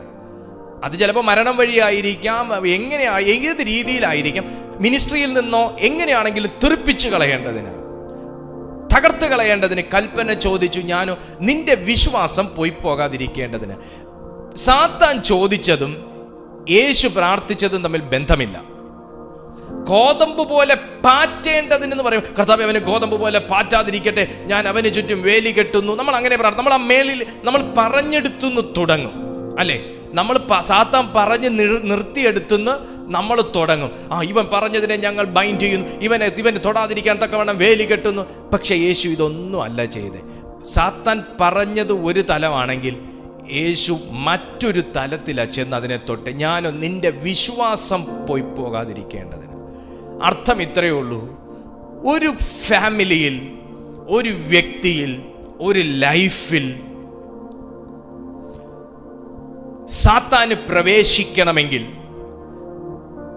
സാത്താൻ ക്രിയേറ്റ് ചെയ്ത, അവൻ കൊണ്ടുവന്ന ഒരു ഇൻസിഡന്റിന് അല്ലെങ്കിൽ ഒരു സാഹചര്യത്തിന്, ഒരവസ്ഥയ്ക്ക് പ്രവേശിക്കണമെങ്കിൽ, ഇനി പ്രവേശിച്ചാലും അവൻ ഉദ്ദേശിച്ച ആ ഒരു എക്സ്പ്ലോഷൻ, അവൻ ഉദ്ദേശിച്ച ആ ഒരു ചൂട്, അവൻ ഉദ്ദേശിച്ച ആ ഒരു സക്സസ് ലെവൽ നമ്മുടെ ജീവിതത്തിനകത്ത് സംഭവിക്കാതെ ഇരിക്കണമെങ്കിൽ ഫെയ്ത്ത് പോകാത്ത ഒരു വ്യക്തി ആണെങ്കിൽ മാത്രമേ സാധിക്കത്തുള്ളൂ. സാഹചര്യം വരുമ്പോൾ എപ്പോഴും എല്ലാവരുടെയും ഫെയ്ത്തിന്റെ മേഖല ആകെ മൊത്തം അത് ഷിവറിയും. മെല്ലെ മെല്ലെ മെല്ലെ മെല്ലെ ഫെയ്ത്തും പ്രേയറും കുറഞ്ഞു വരും. അതിലൂടെ ആ സാത്താൻ ആദ്യം ഇട്ട ആ ഒരു വിത്ത് മുളച്ചു തുടങ്ങുന്നത്. എപ്പോഴും അകത്ത് കയറി, സാത്താന്റെ പ്രവർത്തനങ്ങൾ എപ്പോഴും അകത്ത് കയറിയിട്ടേ അത് വളരത്തുള്ളൂ. വളർന്ന് അകത്ത് കയറുമല്ല, അകത്ത് കയറിയിട്ടാണ് വളരുന്നത്. മനസ്സിലായോ? സാത്താൻ്റെ ജീവിതത്തിൽ കൊണ്ടുവരുന്ന പ്രശ്നങ്ങൾ, ജീവിതത്തിൽ കൊണ്ടുവരുന്ന എന്തൊന്നാണെങ്കിലും, അത് അവിശ്വാസമാണെങ്കിലും പ്രാർത്ഥനാകുറവാണെങ്കിലും അശുദ്ധിയാണെങ്കിലും എന്താണെങ്കിലും, വളർന്ന് അകത്ത് കയറുമല്ല, അകത്ത് കയറിയിട്ടേ വളരത്തുള്ളൂ. യൂദായുടെ ഹൃദയത്തിനകത്തേക്ക് ആദ്യം ഒരു ഗ്രീഡി മെന്റാലിറ്റി, ആകെ മൊത്തം ഒരു പണത്തോടുള്ളൊരു കൊതി, വലുതായിട്ട് അകത്ത് കയറിയതല്ല, അവൻ്റെ ഹൃദയത്തിൽ തോന്നിച്ചിരുന്നു എന്നാ പറയുന്നത്. തോന്നിച്ചിരുന്നു. അതകത്ത് കയറിയിട്ടാണ് പിന്നെ വളർന്നു തുടങ്ങിയത്. എന്നാൽ പിന്നെ അവിടെ പോകാം, കൈക്കൂലി മേടിക്കാം, യേശുവിനെ കാണിച്ചു കൊടുക്കാം, ആ 30 വെള്ളിക്കാശ് എനിക്ക് എടുക്കാം, സ്ഥലം മേടിക്കാം, വീട് വെക്കാം എന്നുള്ള ചിന്തയിലേക്ക് യൂദായെ കൊണ്ടുപോയത് അകത്തേക്ക് കയറിയ ഒരു ചെറു ചിന്തയാണ്. ഒരു ചെറു ചിന്തയെയും ഒരു ചെറിയ സാത്താനീയ പ്രവർത്തനങ്ങളെയും നമ്മൾ നിസ്സാരവൽക്കരിക്കുന്നതിലൂടെയാണ് വലിയ ദോഷങ്ങൾ നമ്മുടെ ജീവിതത്തിൽ വന്നു ചേരുന്നത്. അതുകൊണ്ട് യേശു പറഞ്ഞു, ഞാൻ നിന്റെ വിശ്വാസം പോകാതിരിക്കേണ്ടതിന്. പക്ഷേ യേശുവിൻ്റെ പ്രാർത്ഥന പത്രോസിനെ തുണച്ചു, ഇല്ല എന്ന് ഞാൻ പറയുന്നില്ല. എന്നാൽ വാചക കസർത്ത് നടത്തിയ പത്രോസ് യേശുവിൻ്റെ മേൽ പടയാളികളുടെ കൈ വീണപ്പോൾ മുതൽ പത്രോസിനെ നമുക്ക് കാണാൻ കിട്ടുന്നില്ല. കാരണം യേശുവിനോട് ഏറ്റവും അടുത്ത് നിന്ന പത്രോസിനെ, ഞാൻ ഈ വായിക്കുന്ന വാക്യം മുതൽ ലൂക്കോസിന്റെ സുവിശേഷം 22-ാമത്തെ അധ്യായം 54-ാമത്തെ വാക്യം പോലും മാറുന്നില്ല. ഇവിടെ വാക്യം പോലും മാറുന്നില്ല. 22-ാമത്തെ അധ്യായത്തിൽ തന്നെ ലൂക്കോസിൽ യേശു തൻ്റെ ടീമിനെ കുറിച്ച് നല്ല വാക്ക് പറയുന്നു, സാക്ഷ്യം പറയുന്നു, എന്നോട് കൂടെ നിലനിന്നവരെന്ന്. അതേ 22-ാമത്തെ അധ്യായത്തിൽ തന്നെ സാത്താൻ യേശുവിനോട് ചോദിക്കുന്നു, പത്രോസിനെ ഞാൻ എടുക്കുമെന്ന് വെല്ലുവിളിക്കുന്നു, പത്രോസിനെ ഞാൻ പാറ്റിക്കളയുമെന്ന് വെല്ലുവിളിക്കുന്നു. അതേ 22-ാമത്തെ അധ്യായത്തിൽ തന്നെ യേശു പത്രോസിന് വേണ്ടി പ്രാർത്ഥിക്കുന്നു. അതേ 22-ാമത്തെ അധ്യായത്തിൽ തന്നെ പത്രോസിനെ കുറിച്ച് രേഖപ്പെടുത്തി വെച്ചിരിക്കുകയാണ്. 54-ാമത്തെ വാക്യം, അവർ അവനെ പിടിച്ചു, യേശുവിനെ പിടിച്ചു, അവർ അവനെ പിടിച്ചു, മഹാപുരോഹിതന്റെ വീട്ടിൽ കൊണ്ടുപോയി. പത്രോസും അകലം വിട്ടു പിൻചെന്നു. അതെന്താ അങ്ങനെ? അകലം വിട്ടു പിൻചെന്നു. യേശുവുമായിട്ട് ചേർന്ന് നിന്ന വ്യക്തി, കർത്താവിനോട് കൂടെ തടവിലാകാനും മരിക്കാനും ഒരുങ്ങിയിരിക്കുന്നു എന്ന് പ്രോമിസ് ചെയ്തൊരു വ്യക്തി, ഇവിടെ ലൂക്കോസ് രേഖപ്പെടുത്തി വെച്ചിരിക്കുകയാണ്. അതേ അധ്യായത്തിൽ തന്നെ രേഖപ്പെടുത്തിയിരിക്കുകയാണ്, അകലം വിട്ട് പിൻചെന്നു. എത്ര വലിയൊരു അടുപ്പം! ഒരു മേശയിൽ നിന്ന് ഒരപ്പം കഴിച്ച് വീഞ്ഞു കുടിച്ച് ഒരുമിച്ച് സന്തോഷിച്ച് പ്രാർത്ഥിച്ച് ശുശ്രൂഷയിൽ ഒരുമിച്ചായിരുന്ന യേശു കർത്താവിൻ്റെ പ്രിയ ശിഷ്യൻ പത്രോസ്, തിരുവെഴുത്ത് പറയുന്നു, പത്രോസ് യോഹന്നാനും ഒക്കെ ഇപ്പോ അകലം വിട്ട് പിൻചെന്നു. ആദ്യത്തെ ഒരു അടുപ്പം ഇപ്പോ ഇല്ല. കാര്യം എന്നാ? അവരുടെ അകത്ത് കയറിയൊരു ഭയം അവരെ യേശുവിൽ നിന്ന് അകറ്റുന്നു. അവരുടെ അകത്ത് കയറിയൊരു മരണഭയം അവരെ യേശുവിൽ നിന്ന് അകറ്റുന്നു. അവരുടെ ഫ്യൂച്ചറിനെ കുറിച്ചുള്ള ടെൻഷൻ, കൺഫ്യൂഷൻ അവരെ യേശുവിൽ നിന്ന് അകറ്റുന്നു. അവരുടെ ആരോഗ്യത്തെക്കുറിച്ചുള്ള ചിന്ത, ഞങ്ങളുടെ മേൽ കൈവയ്ക്കുവോ, ഞങ്ങളെ വിലങ്ങ് വെക്കോ, ഞങ്ങളെ അടിക്കുവോ, മുറിവേൽപ്പിക്കുവോ, യേശുവിൽ നിന്ന് അവരെ അകറ്റുന്നു. അവർക്കൊരു ഡിസിഷനിൽ എത്താൻ പറ്റാത്ത ആ ഒരു അവസ്ഥ അവരെ യേശുവിൽ നിന്ന് അകറ്റുന്നു. ആ അവസ്ഥയിൽ നിന്ന് ആരെങ്കിലും കടന്നു പോകുന്നുണ്ടോ? ഇതിനകത്ത് ഒരു ഡിസിഷൻ എടുക്കാൻ പറ്റാത്തതിൻ്റെ പേരിൽ ദൈവവുമായിട്ടൊരു അടുപ്പവും ഇല്ല, എന്നാൽ അകലവും ഇല്ലാത്ത രീതിയിൽ പക്ഷെ ഒരു ഗ്യാപ്പുണ്ട്. ജീവിതത്തിൽ മറ്റുള്ളവരെന്ത് പറയും, അതാ ഇവിടെ പത്രോസിനെ ഭരിച്ച അതാ. ഞാൻ ഇവൻ്റെ കൂടെ ഉള്ളവനാണെന്ന് അറിഞ്ഞാൽ, ഞാൻ യേശുവിൻ്റെ കൂടെ ഉള്ളവനാണെന്ന് അറിഞ്ഞാൽ ഞാനും സഹതടവുകാരനാകും, ഞാനും മരണമേക്കേണ്ടി വരും, എനിക്കും പേരുദോഷം ഉണ്ടാവും, എനിക്കും ജീവിക്കാനൊക്കത്തില്ല, എനിക്കും. ഈ ചിന്ത പത്രോസിനെ യേശുവിൻ്റെ ഇടയിൽ ഒരു അകലമിട്ടു. വാക്കുകൾ, വാചകങ്ങൾ വെറും വാചക കസർത്തായി മാത്രം നിലനിൽക്കുന്ന ഒരു സമയം. വാക്കുകൾ വെറും ഒരു വാചാലൻ സംസാരിക്കുന്നത് പോലെ മാത്രമായ ഒരു സമയം. ഞാൻ പലവട്ടം ഞാനിങ്ങനെ ഇമാജിൻ ചെയ്യുകയാണ്. യേശുവിനെ തള്ളി പറഞ്ഞ സമയത്തും പത്രോസ് ഒളിച്ചു നിന്ന് യേശുവിനെ നോക്കിയ സന്ദർഭത്തിലുമൊക്കെ അടികൊണ്ട് മുറിവേറ്റതും ചോദ്യങ്ങളുടെ മുമ്പിൽ മണിക്കൂറുകൾ ഇരുന്നിട്ട് യേശുവിനെയും കൊണ്ട് നടന്നു വരുന്ന സന്ദർഭത്തിലൊക്കെ ചെറുതായിട്ടൊന്ന് ചരിഞ്ഞ് യേശു പത്രോസിന്റെ മുഖത്തേക്ക് ദയനീയമായി നോക്കുന്നൊരു നോട്ടമൊക്കെ ഞാൻ പലപ്പോഴും ഇമാജിൻ ചെയ്യാറുണ്ട്. കർത്താവിൻ്റെ മുഖത്തൊരിക്കലും രൗദ്രഭാവം കാണത്തില്ല, യേശുവിൻ്റെ മുഖത്തൊരിക്കലും പുച്ഛഭാവം കാണത്തില്ല, യേശുവിൻ്റെ മുഖത്തൊരിക്കലും കോപം കാണത്തില്ല. എപ്പോഴും ദയനീയമായ ഒരു ഭാവമായിരിക്കും. നിങ്ങൾ പാഷൻ ഓഫ് ദി ക്രൈസ്റ്റ് ഒക്കെ കണ്ടാൽ അറിയാം, ഒരു മനുഷ്യൻ അതിനകത്ത് അഭിനയിച്ചേക്കുന്നത്. ഒരു മനുഷ്യന്റെ എക്സ്പ്രഷൻ ഇങ്ങനെയാണെങ്കിൽ യേശുവിൻ്റെത് എന്തായിരിക്കും? പാഷൻ ഓഫ് ദി ക്രൈസ്റ്റ് എന്ന് പറയുന്ന ഫിലിമിൽ നമുക്ക് ആ ഭാഗമൊക്കെ കാണുന്ന സന്ദർഭത്തിൽ പത്രോസിനെ ചരിഞ്ഞൊരു നോട്ടം നോക്കുന്നൊരു നോട്ടമൊക്കെ ഉണ്ട്. ആ നോട്ടത്തിൽ തന്നെ നമ്മൾ ദഹിക്കും. നമുക്ക് തന്നെ താങ്ങാൻ എന്നെ കൊണ്ട് പറ്റിയിട്ടില്ല, നമുക്ക് താങ്ങാനൊക്കത്തില്ല ആ നോട്ടം. അത്ര അതിനകത്ത് ആ ഡെപ്തിൽ നമ്മൾ ഇറങ്ങിയിരുന്ന് കാണുവാണെങ്കിൽ, അത്ര ഇതായിട്ട് നമ്മൾ ആ ഒരു ഫിലിമിനെ വീക്ഷിക്കുകയാണെങ്കിൽ നമുക്കതിനകത്ത് സഹിക്കാനൊക്കത്തില്ല. ആ നോട്ടം ഒരു വല്ലാത്തൊരു നോട്ടമാണ്, ദയനീയമായൊരു നോട്ടം. പ്രിയപ്പെട്ട ദൈവമക്കളെ, ഞാനിതിങ്ങനെ പറഞ്ഞു വിടുമ്പോൾ പലരുടെ മുഖത്തേക്കും യേശു പലവട്ടം ഇങ്ങനെ നോക്കിയിട്ടുണ്ട്. കാരണം അകലം വിട്ട പലരും ഇപ്പം നടക്കുന്നേ, ഒരകലം വിട്ട പലരും യേശുവിൻ്റെ കൂടെ നടക്കുന്നേ. നമ്മുടെ വാചകങ്ങൾ നമ്മൾ സുവിശേഷം ഒരാളോട് അറിയിച്ച സമയത്താണെങ്കിലും, നമ്മൾ വിശ്വാസം ഒരു വ്യക്തിയോട് പറഞ്ഞപ്പോഴാണെങ്കിലും, നമ്മളൊരു വ്യക്തിക്ക് വേണ്ടി പ്രാർത്ഥിച്ച സമയത്താണെങ്കിലും, നമ്മൾ പ്രസംഗിച്ച സമയത്താണെങ്കിലും ഒക്കെ നമ്മൾ പ്രസംഗത്തിനകത്ത് ചേർത്തതും വ്യക്തികളോട് പറഞ്ഞതുമായ വാക്കിനകത്തൊന്നും നിഴലിച്ച വിശ്വാസവും ജീവിതവും ഒന്നും നമ്മുടെ റിയൽ ലൈഫിൽ ഉണ്ടോ എന്ന് നമ്മൾ പലപ്പോഴും പരിശോധിക്കണം. നമ്മൾ ആൾക്കാരോട് പറയുമ്പോൾ കർത്താവ് നിന്നെ കരുതികൊള്ളും, കാത്തുകൊള്ളും, ധൈര്യമായിട്ടിരിക്കുക എന്ന് പറയുന്ന വാക്കിനകത്തുള്ള വിശ്വാസം ആക്ച്വലി ആ വിശ്വാസം നമ്മളിൽ ലൈവാണോ എന്ന് നമ്മൾ പരിശോധിക്കണം. നമ്മുടെ വാക്കുകൾ വാചകങ്ങൾ മാത്രമായി പോകരുത്. നമ്മുടെ കമ്മിറ്റ്മെന്റ്, ദൈവമായിട്ടുള്ളൊരു കമ്മിറ്റ്മെന്റ്, ദൈവത്തിന് കൊടുത്തിരിക്കുന്നൊരു, ദൈവം നമുക്ക് ചെയ്തിരിക്കുന്ന ഒരു ഉടമ്പടിയുണ്ട്. തിരിച്ച് നമുക്കും അതുപോലെ ഒരു ഉടമ്പടിയുണ്ട്. ആ ഉടമ്പടി നമ്മൾ ബ്രേക്ക് ചെയ്തിട്ടില്ലെന്ന് ഉറപ്പുവരുത്തണം. കാരണം ഏതൊരു മനുഷ്യനെയും റിയൽ ബ്ലെസ്സിങ് ഉടമ്പടിയിലൂടെയുള്ള ബ്ലെസ്സിങ് ആണ്, ഉടമ്പടിയിലൂടെയുള്ളൊരു ബ്ലെസ്സിങ് ആണ്. ആ രക്ത ഉടമ്പടിയിൽ നിൽക്കുന്ന ഒരു ദൈവ മനുഷ്യന് ഇടം വലം നോക്കി ഇടയ്ക്കിടയ്ക്ക് ചൂസ് ചെയ്യാൻ പറ്റത്തില്ല. ദൈവത്തിൽ നിൽക്കണോ, അകന്നു പോകണോ, ദൈവത്തിൽ നിൽക്കണോ, അകന്നു പോകണോ, അകന്നു പോകണോ, ദൈവത്തിൽ നിൽക്കണോ, മാറി മാറി എടുക്കാനൊക്കത്തില്ല. ഇവിടെ തിരുവെഴുത്ത് പറയുന്നു, അവർ അവനെ പിടിച്ചു മഹാപുരോഹിതന്റെ വീട്ടിൽ കൊണ്ടുപോയി. പത്രോസും അകലം വിട്ട് പിൻചെന്നു. എല്ലാവരും യേശുവിന്റെ പുറകെ ഉണ്ട്, പക്ഷേ അകലം വിട്ടാണ് നിൽക്കുന്നതെന്ന് മാത്രം. യോഹന്നാന്റെ സുവിശേഷം 18-ാമത്തെ അധ്യായം അതിന്റെ 15 മുതലുള്ള തിരുവെഴുത്ത് നോക്കിക്കേ. 15 മുതൽ. ശിമോൻ പത്രോസും മറ്റൊരു ശിഷ്യനും യേശുവിന്റെ പിന്നാലെ ചെന്നു. ആ ശിഷ്യൻ മഹാപുരോഹിതന് പരിചയമുള്ളവനാകയാൽ യേശുവിനോടുകൂടെ മഹാപുരോഹിതന്റെ നടുമുറ്റത്ത് കടന്നു. പത്രോസ് വാതിൽക്കൽ പുറത്തു നിൽക്കുമ്പോൾ ദൈവത്തിന് ആവശ്യം അകത്തു വരുന്നവനെയാണ്. എല്ലാവർക്കും പുറത്ത് നിന്ന് കാര്യം കണ്ട് കാര്യം നേടിപ്പോണം. അകത്ത് കടന്നാൽ ചില കാര്യങ്ങളൊക്കെ പാലിക്കേണ്ടി വരും, അകത്ത് കടന്നാൽ ചില കാര്യങ്ങൾക്ക് അകത്ത് ഉൾപ്പെടേണ്ടി വരും, അകത്ത് കടന്നാൽ ഉത്തരവാദിത്തങ്ങൾ ഏറ്റെടുക്കേണ്ടി വരും. എല്ലാവർക്കും പുറത്ത് നിന്ന് കാര്യം കണ്ട് കാര്യം നേടിപ്പോണം. അവിടെ നടക്കുന്ന കാര്യം എന്താണെന്ന് അറിയുകയും വേണം, എന്നാൽ അവിടെ ഒന്ന് കൈ കൊടുക്കാൻ പാടുമില്ല എന്നുള്ള രീതിയിൽ മാഞ്ഞു പോകുന്നൊരവസ്ഥ.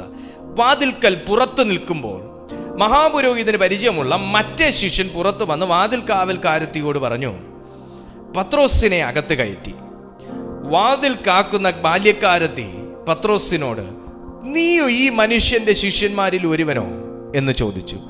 അല്ല എന്ന് അവൻ പറഞ്ഞു. ഈ സാത്താൻ പാറ്റാൻ ചോദിച്ച ചോദ്യം, യേശുവിനോട് പാറ്റാൻ ചോദിച്ച ചോദ്യം നിങ്ങൾ ശ്രദ്ധിച്ചേ. യേശു വിശ്വാസം പോകാതിരിക്കാൻ വേണ്ടി പ്രാർത്ഥിച്ചു. പക്ഷെ യേശു പ്രാർത്ഥിച്ചതുപോലെ പത്രോസും ആ ഡിസിഷനിൽ നിന്നെങ്കിൽ ഈ വാക്ക് പറയത്തില്ലായിരുന്നു. അവൻ പാറ്റുന്നത് എപ്പോഴാന്ന് ചോദ്യം, അവൻ എങ്ങനെയാ പാറ്റുന്നതെന്ന് ചോദിച്ചാൽ അവൻ വിശ്വാസത്തിനകത്ത് ആദ്യം ഒരു വ്യക്തിയെ പാറ്റുന്നേ. ആണോ എന്ന് ചോദിച്ചു. നീ കൂടെ ഉള്ളവനാണോ എന്ന് ചോദിച്ചു. അല്ല എന്ന് ഉത്തരം പറഞ്ഞു. ഈ വായിലെ വാക്കാകട്ടോ സാത്താൻ എടുക്കുന്നേ. നമ്മുടെ വായിൽ നിന്ന് പുറത്തു വരുന്ന വേണ്ടാത്ത വാക്കുകളാണ് സാത്താൻ എടുക്കുന്നത്. നമ്മുടെ വായിൽ നിന്ന് പുറത്തു വരുന്ന ഒരു അവിശ്വാസം, നമ്മുടെ വായിൽ നിന്ന് പുറത്തു വരുന്ന ഒരു തിരസ്കരിക്കുന്ന വാക്കുകൾ, ഇതാ സാത്താൻ കൈകളിൽ എടുക്കുന്നത്. അല്ല എന്ന് ഉത്തരം പറഞ്ഞു. പക്ഷേ യോഹന്നാന്റെ സുവിശേഷത്തിൽ നമ്മൾ ഇങ്ങനെ വായിക്കുമ്പോൾ അപ്പോസ്തല പ്രവർത്തികൾ 4-ാമത്തെ വാക്യത്തിൽ പരീശന്മാരെ കൊണ്ട്, പുരോഹിതന്മാരെ കൊണ്ട് പറയിക്കുന്നൊരു വാക്കുണ്ട്. എന്നാന്നറിയാവോ? നിങ്ങളുടെ ഭാഷയും നിങ്ങളുടെ ശൈലിയും കേട്ടാൽ തന്നെ നീ യേശുവിനോട് കൂടെ ഉണ്ടായിരുന്നവർ എന്ന് വെളിവാക്കുന്നുവല്ലോ. ഞാനൊരു കാര്യം പലപ്പോഴും ശ്രദ്ധിക്കാറുണ്ട്. ഈ വിശ്വാസത്തിലില്ലാത്തവരെ കൊണ്ട് വിശ്വാസത്തിൽ നിൽക്കുന്ന ഒരു വ്യക്തിയെ ശാസിപ്പിക്കേണ്ടി വരിക, അല്ലെങ്കിൽ വിശ്വാസത്തിലില്ലാത്ത രക്ഷ എന്താണോ ആ ഒരു ക്രിസ്തീയ ജീവിതം എന്താണെന്നോ അറിയാത്ത ഒരു അക്രൈസ്തവ സമുദായത്തിൽ നിൽക്കുന്ന ഒരു വ്യക്തിയെ കൊണ്ട്, എടാ നീയൊക്കെ ക്രിസ്ത്യാനി തന്നെ ആണോ, നീയൊക്കെ ദൈവത്തെ തന്നെ ആണോ വിളിക്കുന്നേ എന്നൊരു പദം, എന്നൊരു വാക്ക് നമ്മുടെ കാതുകളിൽ എത്തേണ്ടി വരിക എന്ന് പറയുന്നത് പോലെ വലിയൊരു മരണവേദന വേറെയില്ല. നിനക്കൊക്കെ എങ്ങനെയാണോ ദൈവമേ എന്ന് വിളിച്ചിട്ട് ഇങ്ങനെയൊക്കെ ചെയ്യാൻ പറ്റുന്നത്? നിനക്കൊക്കെ എങ്ങനെയാണോ ദൈവമേ എന്ന് വിളിച്ചിട്ട് ഇങ്ങനെയൊക്കെ സംസാരിക്കാൻ പറ്റുന്നത്? നിങ്ങളൊക്കെ ശരിക്ക് ദൈവത്തെ തന്നെയാണോ വിളിക്കുന്നത് എന്നൊക്കെ കേൾപ്പിക്കേണ്ടി വരുന്നൊരവസ്ഥ. ശരിക്കും ഇങ്ങനെയൊന്നും അല്ല കേട്ടോ ഒരു ദൈവ പൈതലായിരിക്കേണ്ടത് എന്ന് നമ്മുടെ കാതിൽ കേൾക്കേണ്ടി വരുന്നൊരവസ്ഥ. അതുപോലെ നാണക്കേട് മറ്റൊന്നില്ല. ഇവിടെ ഞാൻ യേശുവിനോട് കൂടെ ഉള്ളവനല്ല എന്ന് പത്രോസ് പറയുമ്പോൾ യേശുവിനെ വിശ്വസിക്കാത്ത ഒരു കൂട്ടർ പറയുന്നു, എടാ നിന്റെ ഭാഷ, നിങ്ങളുടെ സംസാര രീതി, നിങ്ങളുടെ ആകെ മൊത്തം ഒരു ശൈലി നോക്കുമ്പോൾ യേശുവിൻ്റെ കൂടെ ഉള്ളവരാണ് എന്ന് ഞങ്ങൾക്ക് മനസ്സിലാകുക. ദൈവത്തിൻ്റെ ആത്മാവിൽ ഞാനൊരു കാര്യം നിങ്ങളെ ഓർമ്മിപ്പിക്കാം. നമ്മൾ മനസ്സിലാക്കാത്ത പല കാര്യങ്ങളും നമ്മളെ വിമർശിക്കുന്നവർ മനസ്സിലാക്കുന്നുണ്ട്. നമ്മളിലുള്ള പല പോസിറ്റീവായിട്ടുള്ള കാര്യങ്ങളും കർത്താവ് നമ്മുടെ മേൽ പകർന്നിരിക്കുന്നത്, ദൈവം നമ്മുടെ മേൽ നമ്മളെ ഏൽപ്പിച്ചിരിക്കുന്ന പല കാര്യങ്ങളും ശരിക്കും പറഞ്ഞാൽ പുറത്ത് നിൽക്കുന്ന ഒരു വ്യക്തിക്ക് മനസ്സിലാകാറുണ്ട്. നമ്മൾ പലപ്പോഴും നോ പറയുന്നൊരു കാര്യം, ഇല്ല എന്ന് പറയുന്ന കാര്യം നമ്മിലുണ്ട് എന്ന് പുറത്ത് നിൽക്കുന്ന ഒരു വ്യക്തിക്ക് മനസ്സിലാകുന്നുണ്ട്. നമ്മൾ മനഃപൂർവ്വമായി മാനം പിടിക്കാനാണെങ്കിൽ പോലും പറയാൻ പാടില്ലാത്ത ഒരു കാര്യം നമ്മുടെ കൂടെ പറഞ്ഞില്ലെങ്കിലും പുറത്ത് നിൽക്കുന്ന ഒരാൾ അത് തെറ്റാണ് അവൻ പറഞ്ഞത് എന്ന് സമർത്ഥിക്കാറുണ്ട്. ഇവിടെ യേശുവിനെ തള്ളിപ്പറഞ്ഞ പത്രോസ് നേരത്തെ കർത്താവ് സാക്ഷ്യം പറഞ്ഞ സമയത്തുള്ളത്ര അടുപ്പത്തിലല്ല. ഞാനിന്ന് ഒത്തിരി പത്രോസുമാരോടാണ് സംസാരിക്കുന്നതെന്ന് മനസ്സിലാക്കുന്നു. ദൈവം ആഗ്രഹിക്കുന്ന ഒരടുപ്പത്തിലേക്ക് ദൈവത്തിൻ്റെ പരിശുദ്ധാത്മാവ് നമ്മെ ഇന്ന് രാത്രിയിൽ കൊണ്ടുവരട്ടെ. ഈ സമയം നിങ്ങൾ പ്രഭാതത്തിലാണ് ഈ സന്ദേശം കേൾക്കുന്നത്, നിങ്ങളെ കൊണ്ടുവരട്ടെ. നിങ്ങൾ രാത്രിയിലാണ് ഈ സന്ദേശം കേൾക്കുന്നത്, നിങ്ങളെ കൊണ്ടുവരട്ടെ. ദൈവം ആഗ്രഹിക്കുന്ന ഒരു അടുപ്പം. കാര്യം എന്നാ? കർത്താവിൻ്റെ വായിൽ നിന്ന് സാക്ഷ്യം വരുന്നവൻ്റെ നേരെയാണ് സാത്താൻ ദൃഷ്ടി വെക്കുന്നത്.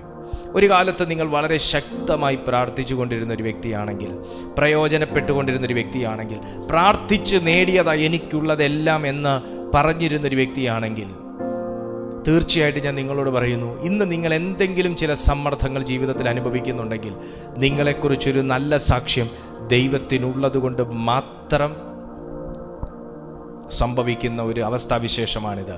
അതിനെ ജയിക്കാൻ അവനിൽ നിന്ന് അകലം വിട്ട് നടക്കുകയല്ല, ചേർന്ന് നടക്കുക. ക്ലെയോപ്പാവിൻ്റെയും ഭാര്യയുടെയും കൂടെ യേശു ചേർന്ന് നടന്നപ്പോഴാണ് അവരുടെ കൺഫ്യൂഷൻ കൺഫർമേഷനാക്കി ദൈവം മാറ്റിയത്. ക്ലെയോപ്പാവിൻ്റെയും ഭാര്യയുടെയും കൂടെ യേശു ചേർന്ന് നടന്നു. യേശുവിനോട് കൂടെ അവരും ചേർന്ന് നടന്നു. തിരുവെഴുത്തുകളെക്കുറിച്ച് ധ്യാനിച്ചു, പഠിപ്പിച്ചു, ചേർന്ന് ചിന്തിക്കുകയും ചേർന്ന് പ്രവർത്തിക്കുകയും ചെയ്തപ്പോഴാണ് ക്ലെയോപ്പാവിൻ്റെയും ഭാര്യയുടെയും ഉള്ളത്തിലൊരു തീ കത്തിയവരുടെ അകത്ത് അവർ പറയുന്നൊരു കാര്യമുണ്ട്, നമ്മുടെ കൺഫ്യൂഷൻ മാറി, കൺഫർമേഷനായി. ഈ ആത്മാവിൽ ഞാൻ ഒരു ദൂത് ഞാൻ കൈമാറാം. ജീവിതത്തിൽ ഒത്തിരി വാഗ്ദത്തങ്ങളുള്ളവർ കൺഫ്യൂഷനിൽ ഇരിക്കുന്നുണ്ടെങ്കിൽ, ഒത്തിരി പ്രവചന ശബ്ദങ്ങൾ കേട്ടിട്ട് കൺഫ്യൂഷനിൽ ഇരിക്കുന്നുണ്ടെങ്കിൽ, നിങ്ങളുടെ കൺഫ്യൂഷൻ പീരീഡ് കർത്താവ് ഈ ആണ്ടിൽ ചേഞ്ച് ചെയ്യും. നിങ്ങളുടെ കൺഫ്യൂഷൻ പീരീഡ് ഈ ആണ്ടിൽ കർത്താവ് ചേഞ്ച് ചെയ്യും. ഈ ആണ്ടിൽ നിങ്ങളുടെ ജീവിതം പരിശുദ്ധാത്മാവ് മാറ്റും. ദൈവം ആഗ്രഹിക്കുന്നൊരു ഉയർച്ചയിലേക്ക് നിങ്ങളെ എത്തിക്കും. വാക്കുകൾക്കകത്ത് നമ്മൾ വാക്കുകൾ കൊണ്ട് ദൈവത്തിന് കൊടുത്ത ഒത്തിരി ഉടമ്പടികൾ, വാക്കുകൾ കൊണ്ട് ദൈവത്തിന് കൊടുത്ത ഒത്തിരി പ്രോമിസ് പ്രാപിക്കാൻ അത് പ്രാവർത്തികമാക്കാൻ കഴിയാത്ത നിലകളിൽ നിങ്ങൾ എന്തിനെങ്കിലും ഭയപ്പെട്ടാണ് അകലം വിട്ട് നടക്കുന്നതെന്നുണ്ടെങ്കിൽ, നിങ്ങൾ നാട്ടുകാരെ ഭയപ്പെടുന്നുണ്ടെങ്കിൽ, നിങ്ങൾ സമുദായക്കാരെ ഭയപ്പെടുന്നുണ്ടെങ്കിൽ, വ്യക്തികളെ ഭയപ്പെടുന്നുണ്ടെങ്കിൽ, ഭാവിയെക്കുറിച്ച് ഭയപ്പെടുന്നുണ്ടെങ്കിൽ, ഈ സെക്കൻഡിൽ കർത്താവിൻ്റെ ആത്മാവ് നിങ്ങളെ ഓർമ്മിപ്പിക്കുന്നു, വിളിച്ച ദൈവം വിശ്വസ്തൻ, വിളിച്ച ദൈവം വിശ്വസ്തൻ, അന്ത്യം വരെ കാക്കാൻ ശക്തനെന്ന് ഉറച്ചിരിപ്പിൻ. മനുഷ്യരെ പേടിച്ച് വ്യക്തികളെ പേടിച്ച് കർത്താവുമായി അകലം വിട്ട് നടക്കുന്ന ആരെങ്കിലും ഉണ്ടോ? അഭിമാനം പേടിച്ച്, അഭിമാനമല്ല ദുരഭിമാനാണ് അത്, അഭിമാനത്തിന് എന്ന് പറഞ്ഞ് നിങ്ങൾ അകലം വിട്ട് നടക്കുന്നുണ്ടോ? കർത്താവിനെ ആരുടെയെങ്കിലും മുമ്പിൽ ഒന്നുമല്ല എന്ന് നിങ്ങൾ പറയാറുണ്ടോ? ചില വ്യക്തികളുടെ പേരിന് വേണ്ടി, ചില വ്യക്തികളുടെ മുമ്പിലുള്ള സ്ഥാനമാനങ്ങൾക്ക് വേണ്ടി നിങ്ങൾ യേശുവുമായി എടുത്തൊരു ഉടമ്പടിയെ നിങ്ങൾ ബ്രേക്ക് ചെയ്തിട്ടാണോ ജീവിക്കുന്നത്? ഈ സെക്കൻഡിൽ മടങ്ങി വരാൻ ഈ തിരുവെഴുത്തിലൂടെ നിങ്ങളോട് ദൈവാത്മാവ് ആഹ്വാനം ചെയ്യുന്നു. ഓ ഹല്ലേലൂയ, യേശുവിന്റെ നാമത്തിൽ ആമേൻ. അങ്ങനെ തിരിച്ചു വരുന്ന ഒരു വ്യക്തിക്ക് അവന്റെ ജീവിതത്തെ തിരിച്ചു പിടിക്കാനുള്ളൊരു അവകാശം കർത്താവ് കൊടുക്കുന്നു. അങ്ങനെ തിരിച്ചു വരുന്നൊരു വ്യക്തിക്ക് അവന്റെ നഷ്ടപ്പെട്ടുപോയ അഭിഷേകമാകട്ടെ, നഷ്ടപ്പെട്ടുപോയ നന്മകളാകട്ടെ, നഷ്ടപ്പെട്ടുപോയ സന്തോഷമാകട്ടെ, തിരിച്ചു പിടിക്കാനൊരു അവകാശം കർത്താവ് കൊടുക്കുന്നു. അതെ, എൻ്റെ പ്രവൃത്തികൾ വാക്കുകൾക്കകത്തല്ല, വാക്കിനകത്ത് ഒതുക്കിയത് പ്രവൃത്തികളായി വെളിപ്പെടുത്തുന്ന ഒരു ദൈവിക അന്തരീക്ഷത്തിലേക്ക് ദൈവത്തിൻ്റെ ആത്മാവ് നിങ്ങളെ പുറത്തു കൊണ്ടുവരാൻ ആഗ്രഹിക്കുന്നു. നിങ്ങളുടെ വാക്കുകൾ പ്രവൃത്തികളായി മാറാൻ പോകുന്നു. ദൈവശബ്ദങ്ങൾ, നിങ്ങൾ കേട്ട ദൈവശബ്ദങ്ങൾ പ്രവൃത്തികളായി മാറാൻ പോകുന്നു. നീ ആ പ്രവൃത്തിയിലേക്ക് വരുമെന്ന് കണ്ട് നിന്നെ സാത്താൻ പാറ്റിക്കളയാൻ ശ്രമിച്ചുവെങ്കിൽ ഈ സെക്കൻഡിൽ കർത്താവിൻ്റെ ആത്മാവിനോട് പ്രാർത്ഥിക്കുക. നിങ്ങൾ ഒരു പുതുശക്തിയോടെ ആത്മീയ അന്തരീക്ഷത്തിലേക്ക് കയറുക. ചേർന്ന് നടക്കുമ്പോൾ കത്തുന്നൊരു തീയുണ്ട്. ക്ലെയോപ്പാവും ഭാര്യയും ചേർന്ന് നടന്നപ്പോൾ അവരുടെ മേലൊരു തീ കത്തിയെങ്കിൽ ഷബാരാലിയ റഗാജാല ഖഡാബായ നഗസീന റബഥുയ, ഈ സെക്കൻഡിൽ അകലം വിട്ടിരിക്കുന്ന ചിലരുടെ മേൽ ചിന്തകൾ കൊണ്ട് ദൈവവുമായിട്ടകലെ, അടുപ്പം കൊണ്ട് ദൈവവുമായിട്ടകലെ, സ്നേഹം സംബന്ധിച്ച് ദൈവവുമായിട്ടകലെ ഇരിക്കുന്ന ആരെങ്കിലും ഉണ്ടെങ്കിൽ പരിശുദ്ധാത്മാവിത നിന്റെ അരികിലേക്ക് വരുന്നൊരു റിസ്റ്റോറേഷൻ ടൈമായി ഇത് മാറുന്നു. Restoration time. ഞാൻ ചോദിക്കുന്നു, ജാനുവരിയിലുള്ള സ്നേഹം ഇപ്പോഴുണ്ടോ? ഫെബ്രുവരിയിലുള്ള സ്നേഹം ഇപ്പോഴുണ്ടോ? മാർച്ചിലുള്ള സ്നേഹം ഇപ്പോഴുണ്ടോ? കഴിഞ്ഞ ആണ്ടിലുണ്ടായിരുന്ന സ്നേഹം ഇപ്പോഴുണ്ടോ? കഴിഞ്ഞ മാസം ഉണ്ടായിരുന്ന സ്നേഹം ഇപ്പോഴുണ്ടോ? അടുപ്പം ഇപ്പോഴുണ്ടോ? അടുത്തിരുന്ന സമയത്ത് നമുക്കുണ്ടായിരുന്നൊരു ഭയങ്കര ധൈര്യമുണ്ട്, എന്തിനും പ്രാർത്ഥനയിൽ ഉത്തരമുണ്ടെന്നുള്ളൊരു ധൈര്യം. പക്ഷെ ഇപ്പോൾ പ്രാർത്ഥിച്ചാൽ ഉത്തരം ഉണ്ടോ എന്ന് ചിന്തിക്കുന്ന തരത്തിലേക്ക് സാത്താൻ നിന്നെ പാറ്റിയെങ്കിൽ, നിന്നെ നീക്കിയെങ്കിൽ, ആ സാത്താൻ നോട്ടമിട്ടത് മറ്റൊന്നുമല്ല, നിന്റെ ആരോഗ്യമല്ല, നിന്റെ ആയുസ്സല്ല, സൗന്ദര്യമല്ല, സമ്പത്തല്ല, പണമല്ല, ദൈവവുമായിട്ടുള്ളൊരു അകലത്തിൽ നിന്ന്, ദൈവവുമായിട്ടുള്ളൊരു അടുപ്പത്തിൽ നിന്ന് നിങ്ങളെയും കുടുംബത്തെയും മാറ്റുക. അതായിരുന്നു സാത്താന്റെ അജണ്ട. ഇന്നും ഞാൻ ഈ തിരുവെഴുത്തിൽ നിന്ന് സംസാരിക്കുമ്പോൾ ലോകത്തിന്റെ വിവിധ ഭാഗങ്ങളിൽ ഇരുന്നു കൊണ്ട് ഈ സന്ദേശം കേൾക്കുന്ന ദൈവവൈതലേ, നിങ്ങളുടെ മക്കളുടെ മേലോ, മരുമക്കളുടെ മേലോ, കൊച്ചുമക്കളുടെ മേലോ, നിങ്ങളുടെ സൗന്ദര്യത്തിന്മേലോ, ഭാവിയുടെ മേലോ ഒന്നുമല്ല. അവൻ ആദ്യം കണ്ണുവെക്കുന്നത് ദൈവവുമായിട്ടുള്ള നിന്റെ ബന്ധത്തിൽ നിന്ന് നിന്നെ മാറ്റുക. അതിലൂടെ ഞാൻ മുൻപറഞ്ഞ കാര്യങ്ങളിലേക്ക് അവന് നിഷ്പ്രയാസം എത്താൻ പറ്റും. എപ്പോഴാണ് ജീവിതത്തിൽ മഹാ തകർച്ചയിലേക്ക് ഒരു വ്യക്തി എത്തുന്നത്? ദൈവവുമായിട്ടുള്ള അടുപ്പത്തിൽ നിന്ന് എപ്പോൾ ഒരുവനെ മാറ്റിയെടുക്കുവാൻ സാത്താന് കഴിയുന്നുവോ, ആ സെക്കൻഡ് മുതൽ സാത്താൻ അവന്റെ സകല മേഖലകളിലേക്കും കടന്നു കയറുവാൻ കഴിയും. ആദ്യത്തെ സുരക്ഷാ സന്നാഹത്തെ നശിപ്പിക്കുക, അതാണ് അവന്റെ ആദ്യത്തെ പ്രൈമറി അജണ്ട. ഇന്ന് അത് കണ്ടു ഉണർന്ന് പ്രാർത്ഥിച്ച് പുതുബലവും പുതുശക്തിയും പ്രാപിക്കുന്ന ഒരു ദൈവഭക്തന്റെ ഭവനത്തിനകത്തും സാത്താന് കടക്കാൻ കഴിയത്തില്ല. പ്രാർത്ഥിക്കുക. ഒരു പുതിയ സംരക്ഷണം കർത്താവ് കുടുംബങ്ങൾക്ക് ഏർപ്പെടുത്തുകയാണ്. ഒരു പുതിയ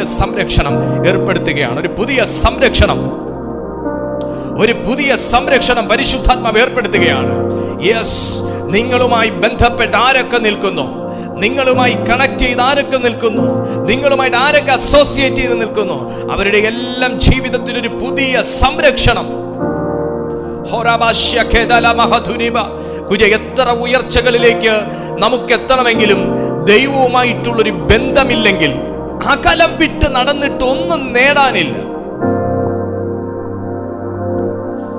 നിങ്ങളുടെ വീട്ടിൽ സാധാരണ ഒട്ടുമിക്ക വീടുകളിലും ഫോണുണ്ട്. എത്രത്തോളം നിങ്ങൾ ടവറുമായിട്ട് അടുത്ത് നിൽക്കുവോ അത്രയും നിങ്ങൾക്ക് വോയിസ് ക്ലാരിറ്റിയും ഇന്റർനെറ്റ് സ്പീഡും കിട്ടും. നിങ്ങൾ എത്രത്തോളം നിങ്ങളുടെ മൊബൈൽ കണക്ഷനുമായിട്ട് മൊബൈൽ ഓപ്പറേറ്ററുടെ ടവറുമായിട്ട് നിങ്ങൾ അകന്ന് നിൽക്കുവോ അത്രയും ഇന്റർനെറ്റിന്റെ സ്പീഡും കുറയും, വോയിസ് ക്ലാരിറ്റിയും കുറയും. നിങ്ങൾ വീണ്ടും നിങ്ങളുടെ ആ റേഞ്ചിന്റെ ഭാഗത്ത് ഓരോ കട്ട കൂടാൻ വേണ്ടി, ഓരോ പോയിന്റ് കൂടാൻ വേണ്ടി നിങ്ങൾ റേഞ്ച് ഉള്ളിടത്തേക്ക് ഈ ഫോൺ കൊണ്ട് ഇങ്ങനെ നോക്കി നോക്കി നോക്കി നോക്കി കൊണ്ടുപോയത് നിങ്ങൾക്ക് ഓർമ്മയുണ്ടെങ്കിൽ ഞാൻ പറഞ്ഞ എന്താന്ന് മനസ്സിലാവും. എത്രത്തോളം ഓപ്പറേറ്ററുമായിട്ട് അടുത്തു നിൽക്കുന്നോ അത്രത്തോളം ഇന്റർനെറ്റ് സ്പീഡും വോയിസ് ക്ലാരിറ്റിയും കൂടുന്നത് പോലെ തന്നെ എത്രത്തോളം നമ്മെ ഓപ്പറേറ്റ് ചെയ്യുന്ന നമ്മുടെ ഓപ്പറേറ്ററാകുന്ന ദൈവവുമായിട്ടും തൻ്റെ പരിശുദ്ധാത്മാവുമായിട്ടും ചേർന്ന് നിൽക്കുന്നു അത്രത്തോളം നീ ചെയ്യുന്ന പ്രവർത്തനങ്ങളുടെ വേഗതയും ആക്യുറസിയും ദൈവശബ്ദത്തിൻ്റെ ക്ലാരിറ്റിയും നിനക്ക് സുലഭമായി അനുഭവിക്കുവാൻ കഴിയും, നമുക്ക് സുലഭമായി അനുഭവിക്കുവാൻ കഴിയും. അകലം വിട്ടു പോകരുത്, അകന്നു പോകരുത്, അടുത്ത് നിൽക്കുക. നമ്മുടെ സാക്ഷ്യം ദൈവത്തിന് പ്രധാനമാണ്, നമ്മുടെ ജീവിതം ദൈവത്തിന് പ്രധാനമാണ്. നമുക്ക് നമ്മുടെ ദൈവം പ്രധാനമായതുപോലെ തന്നെ ദൈവത്തിൻ്റെ സൃഷ്ടികൾ ദൈവത്തിനും പ്രധാനമാണ്. ആർക്കും നമ്മെ വീണ്ടെടുക്കാൻ കഴിയാതിരുന്നപ്പോൾ, ഒരു ദൂതന്മാർക്കും വന്ന് നമുക്ക് വേണ്ടി ഒന്നും ചെയ്യാൻ കഴിയാതിരുന്നപ്പോൾ, ഒരു പ്രായശ്ചിത്തവും ചെയ്യാൻ കഴിയാതിരുന്നപ്പോൾ, മനുഷ്യപുത്രൻ ദൈവപുത്രൻ തന്നെ നമുക്ക് വേണ്ടി ഈ ഭൂമിയിലേക്ക് വന്നത് ഞാനും നിങ്ങളും പ്രധാനമായതുകൊണ്ടാണ്. നമ്മൾ കർത്താവിൻ്റെ പ്രിവിലേജിനകത്ത് പെടുന്ന കൂട്ടമാണ്. നമുക്ക് പ്രിവിലേജ് ഉണ്ട്.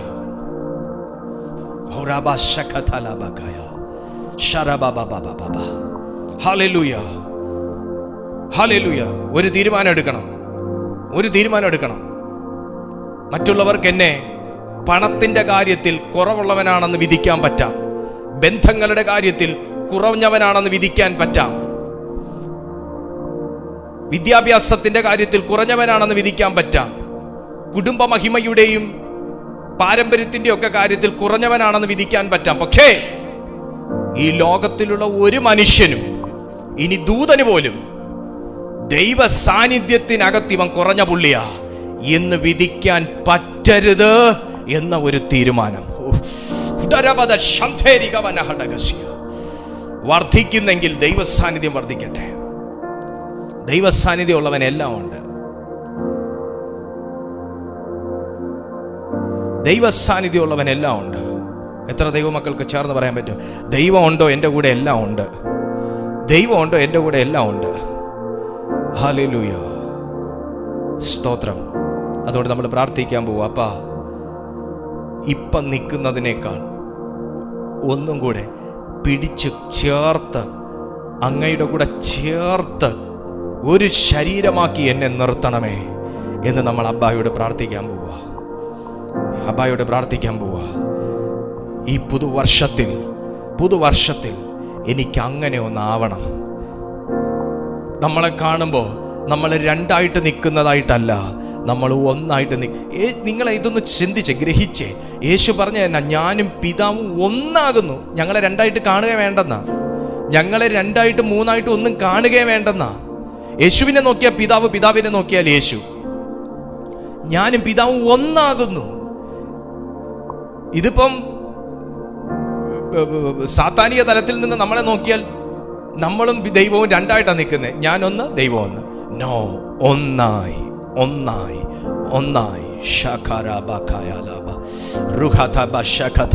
ഒന്ന് പിടിച്ചടുപ്പിക്കണമേ കർത്താവേ. ഒന്ന് പ്രാർത്ഥിച്ചേ, ഒന്ന് പിടിച്ചടുപ്പിക്കണേ കർത്താവേ. ചിതറിപ്പോയ എൻ്റെ ചിന്തകൾക്കകത്തുനിന്ന് എന്നെ ഒന്ന് പിടിച്ചടുപ്പിക്കണേ കർത്താവേ. ചിതറിപ്പോയ ചിന്തകൾ കൊണ്ട് ചിതറിപ്പോയെടുത്തുനിന്ന് ഒന്ന് പിടിച്ചടുപ്പിക്കണേ കർത്താവേ. ഒന്ന് പ്രാർത്ഥിച്ചേ, ഒന്ന് കരയാനൊക്കെ പറ്റുമെങ്കിൽ ഒന്ന് കരഞ്ഞു തന്നെ കർത്താവിനോട് പറഞ്ഞു, അപ്പനേ, ദൈവമേ, ഈ വർഷത്തിൽ എത്ര പ്രാവശ്യം ഞാൻ നിന്നോട് അകന്നു. ഒന്ന് പിടിച്ച് ചേർത്ത് അടുപ്പിച്ച് നിർത്തണേ കർത്താവേ. അകന്നിനി പോകാൻ താല്പര്യമില്ലേ? ഹല്ലേലൂയ. യേശുവേ, ഞങ്ങളെ അടുപ്പിച്ച് നിർത്തണേ, ചേർത്ത് നിർത്തണേ. ആ കൃപയിൽ ഞങ്ങളെ ഒന്നാക്കണേ. യേശുവിൽ ഞങ്ങളെ ഒന്നാക്കണേ. ഞാനും പിതാവും ഒന്നാകുന്നു എന്ന് പറഞ്ഞ യേശുവിന്റെ വചനം പോലെ ഞങ്ങളെ ഒന്നാക്കി നിർത്തണേ. എനിക്കൊരിഷ്ടം ദൈവത്തിനൊരിഷ്ടമെന്നല്ല, എനിക്കും ദൈവത്തിനും ഒരിഷ്ടം എന്ന നിലയിൽ ഒന്ന് ചേർത്ത് നിർത്തണേ കർത്താവേ. ഒന്ന് ചേർത്ത് നിർത്തണേ കർത്താവേ. ദൈവമേ, ഇനി ലോകത്തിലേക്ക് ഞങ്ങളുടെ കണ്ണോടരുതേ. ലോകമോഹത്തിലേക്ക് കണ്ണോടരുതേ. പാപത്തിലേക്ക് കണ്ണോടരുതേ. ദുർചിന്തകളിലേക്ക് മനസ്സോടരുതേ. ദൈവമേ, ഇനി കോപത്തിലേക്ക് ഞങ്ങളുടെ മനസ്സ് തിരിയരുതേ. അകൃത്യത്തിലേക്ക് ഞങ്ങൾ തിരിയരുതേ. നിങ്ങളിലേക്ക് ഞങ്ങൾ നോക്കുന്നു കർത്താവേ. അവങ്കിലേക്ക് നോക്കിയവർ പ്രകാശിതരായി, അവരുടെ മുഖമോ ലജ്ജിച്ചു പോയതുമില്ല എന്ന് തിരുവെഴുത്ത് പറയുന്നത് പോലെ ഇന്ന് ദൈവത്തിങ്കലേക്ക് നോക്കി ഒന്നാകാൻ ആഗ്രഹിക്കുന്നവന്റെ ജീവിതത്തിലെ ലജ്ജയും നിന്ദയും യേശുവിന്റെ നാമത്തിൽ ഈ വചനത്താൽ നീങ്ങിപ്പോട്ടെ.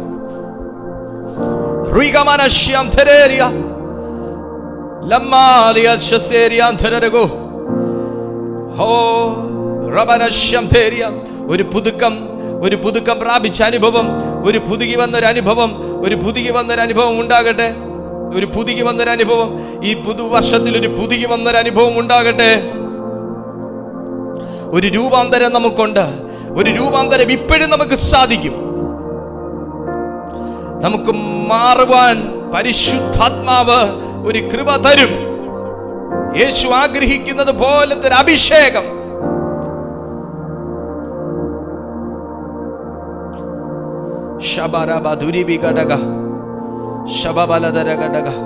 കർത്താവേ, ഞാൻ ഈ ജനത്തെ അങ്ങയുടെ കൈകളിലേക്ക് ഏൽപ്പിച്ച് പ്രാർത്ഥിക്കുന്നു.